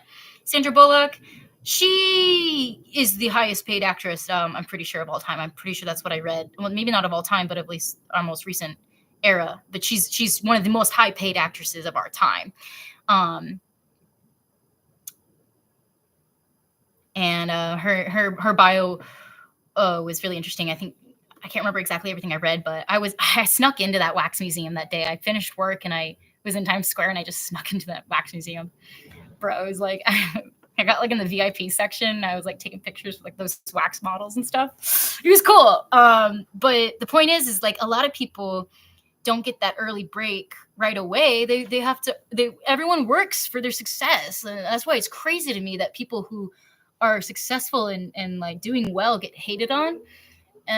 Because it's like the people that are hating on them are acting like as if they didn't damn well work and earn their position. You know what I'm saying? So Tennessee Williams wrote Streetcar Named Desire. Cool, dude. The movie stars Vivian Lee, and she's fantastic in it. She was also in Gone with the... Oh my God, that's her? I love Gone with the Wind, Dave. Bro, serious? Yeah.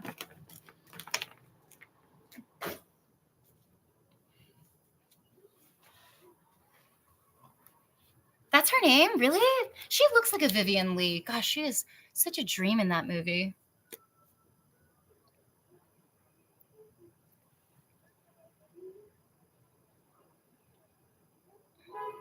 What's the guy's name?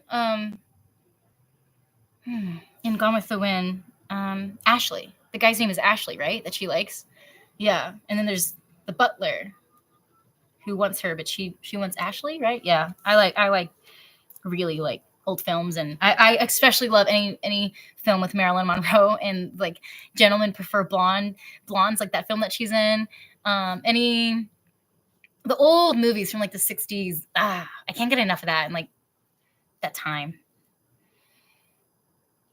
She's from Connecticut? No way! Crazy cakes, bruh.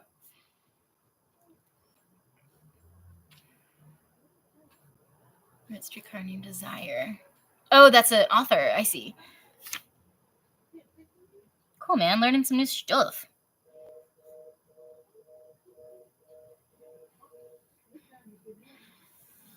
Streetcar Named Desire. Do you have like a favorite film from the 21st century, Dave? And I think I've asked you that before, and that's kind of like a ridiculous question to ask anyway, because it's so hard to choose. But if there's any like off the top of your head of performances that particularly inspire you, other than Vivian, The Misfits and Niagara are my favorite. Dude, what up? Oh, I should watch The Misfits. I would love that.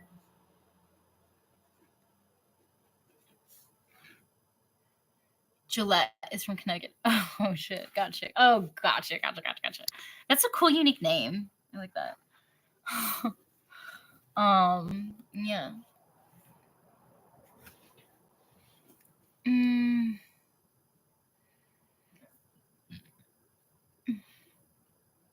In Niagara, yeah.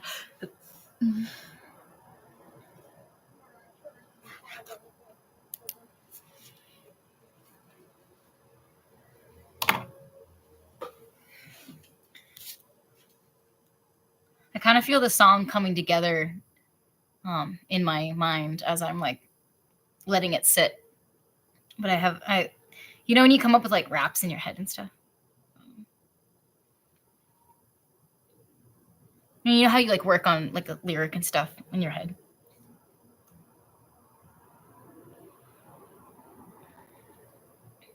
This one's pretty cool too. Maybe it's this one that's better. Do do do do do do do do do da da do da ba do yeah do do do do ba do. This is my time. Yeah, this is my time to shine. Yeah, I'm in Manhattan. Yeah, next I'm in Times Square. Yeah, honey, don't call me no square. Yeah, this is my time. This is my limelight. Damn right, it's my time to shine. Yeah, this is the time of La Mujer. Boy, yeah, nice girl era come. Yeah, nice girl era. Yeah, this is time of La Mujer. Boy, you're gonna be acting a fool. You can go ahead and go afuera. Yeah, cause boy, nice girl era is done.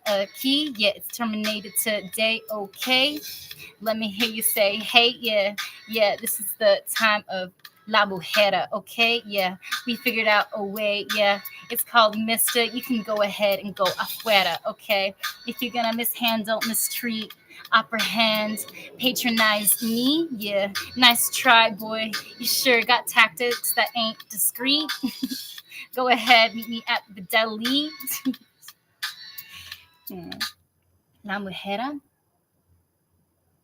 Something I find helpful with writing music is if I just cut the fat. And that's some advice that I got from a fellow comedian, actually. But I applied that advice to my songwriting. I don't know if he knows how much he helped me with his advice that one day. But I was like sharing with him some of my comedy, and he was like, just cut the fat.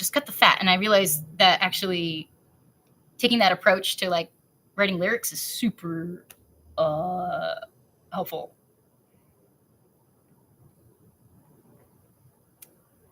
La Mujer. This is the time of La Mujer. Yeah, boy, you're gonna be acting. And it's like, it's kind of like already implied, and then it's like, I'm trying to figure. I'll work on it. I'm working on it. It's fun. It's fun to make music. I try not to like push or rush a song. Like I just let it. I work on it, and I relish the process of making a song now. I used to. work as hard as I could to make a song and then post it. And then like that was like that was like the goal of like getting it out quick. But now it's like, have fun with it. Take your time. Take a day or 3 days or even a week to write a song that you're thinking about. So yeah. Good vibes. Good vibes. I do have to insanely pee like really badly. So I was like trying to find a good spot to like end the live. But your girl had that coffee in the morning, and it's been almost we're at 3 hours. We're officially at 3 hour live. So yeah, the coffee's got to go somewhere now. Sorry, too much information. But Dave, what you gonna do for the rest of your day? Other than be awesome, man. This is my time to shine. This is my time to be alive. Yeah, I just got one thing to say, okay? It's not gonna take all day. Reclaim my power. Afuera, power. No, it doesn't rhyme. Afuera, la mujer. Done with this nice girl era. Dude, there's something there, bro. I'm gonna turn this into like a banger. I'm gonna turn it into a banger. A bilingual banger. First thing I'm gonna go. Dude, you're so funny. You really do make me laugh, and you put a smile on my face every time we hang out on YouTube Live. My therapist asked me, "Do you have any friends?" And I was like, "No, I mean, I don't. I have like people that like I'm acquainted with." And I was like, "Oh, I go on YouTube Live when I want to have like a nice connection because I have like friends on there." And she was like, "No, Kimberly, I'm talking about like friends that are like in your close circle." Like she didn't get that like I'm actually like close with my subs. Or it was hard to explain how I feel like I have family over YouTube. You know, I feel like we're family. You know, here like we're all brothers and sisters in Christ. So it's like, yes, I do.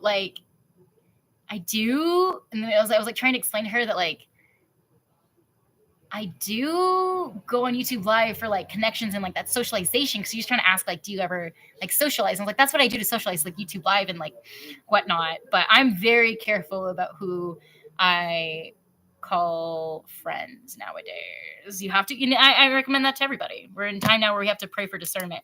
But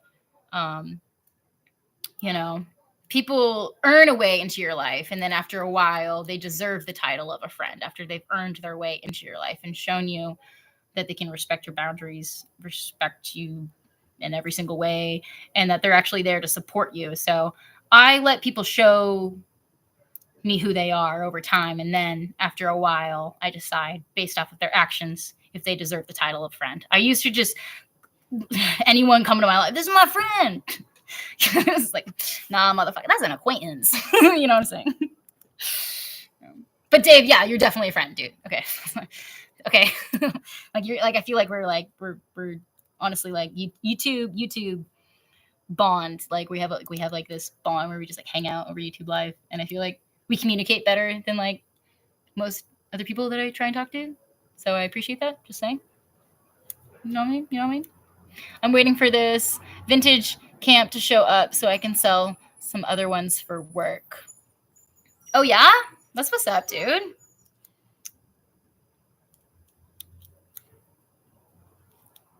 Because you've literally been here on like every live, and you literally hang out and support with good vibes. So that's what I would call a friend.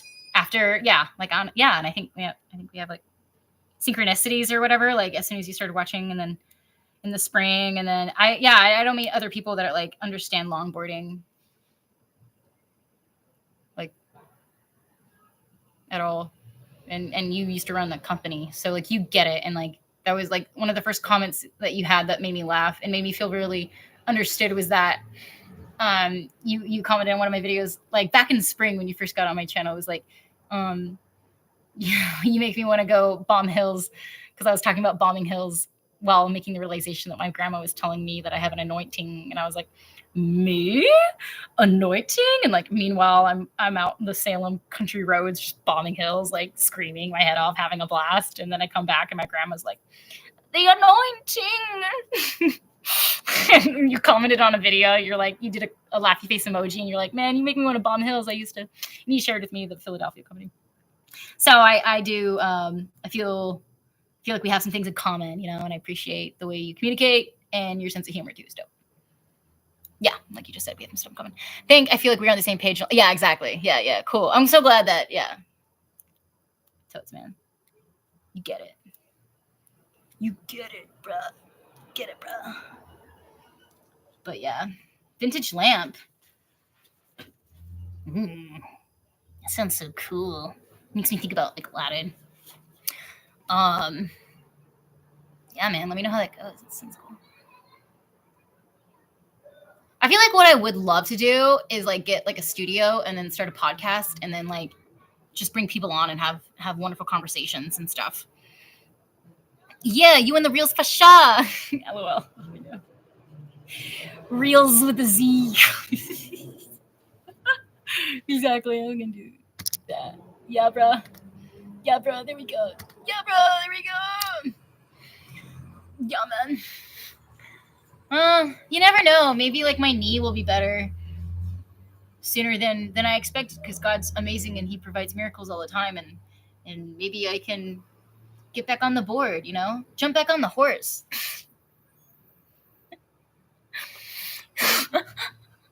Yeah, laughs, man. Woohoo! Good times, good vibes. I feel really successful and really proud of myself and really accomplished as of late. You know, I've really been exiting a lot of situations with my head held high, and I've really been resisting. I've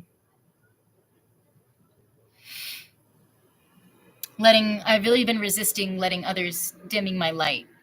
I really feel good about how the past couple of months I've learned how to maintain my high vibrations no matter where I go, no matter who says what to me, no matter if they touch me without my permission. I've managed and learned, due to God's grace and strength and beautiful love, answering my prayers of helping me keep my high vibrations, and not letting the devil so easily steal my joy. You know what I mean? I'm not saying I prevail every time. I'm saying I'm getting better at not letting people get to me. You know, and just feeling whatever. That's them. You know, I'm Gucci. I'm straight. I know my boundaries. I know who I am. I know my limits and my strengths, and you know, I'm painfully aware of my weaknesses as well. And I feel like I'm on the peak of self-awareness recently from therapy as well. So I feel like I'm healing. That's what I'm trying to say. Yeah, I feel like I've healed in the past little bit, man. This past year, I've grown so much, and I've learned how to cook so much better for myself than I ever used to. I'm so self-sufficient. I can do anything by myself, it feels like. I feel like if I had a car, I could change the oil myself. I'm sorry. I had to put that one out there. I'm just being silly now, but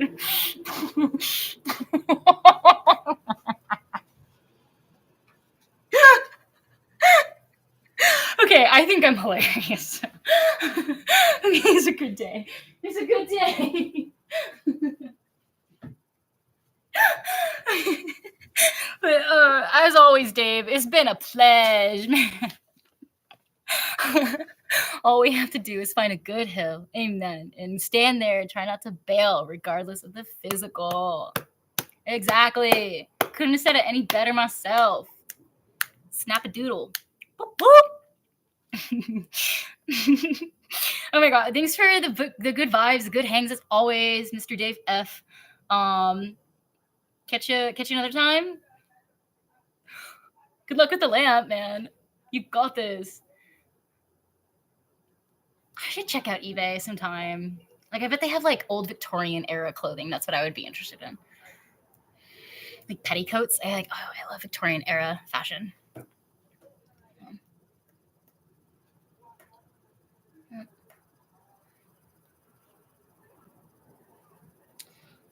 God loves you more than we could ever imagine.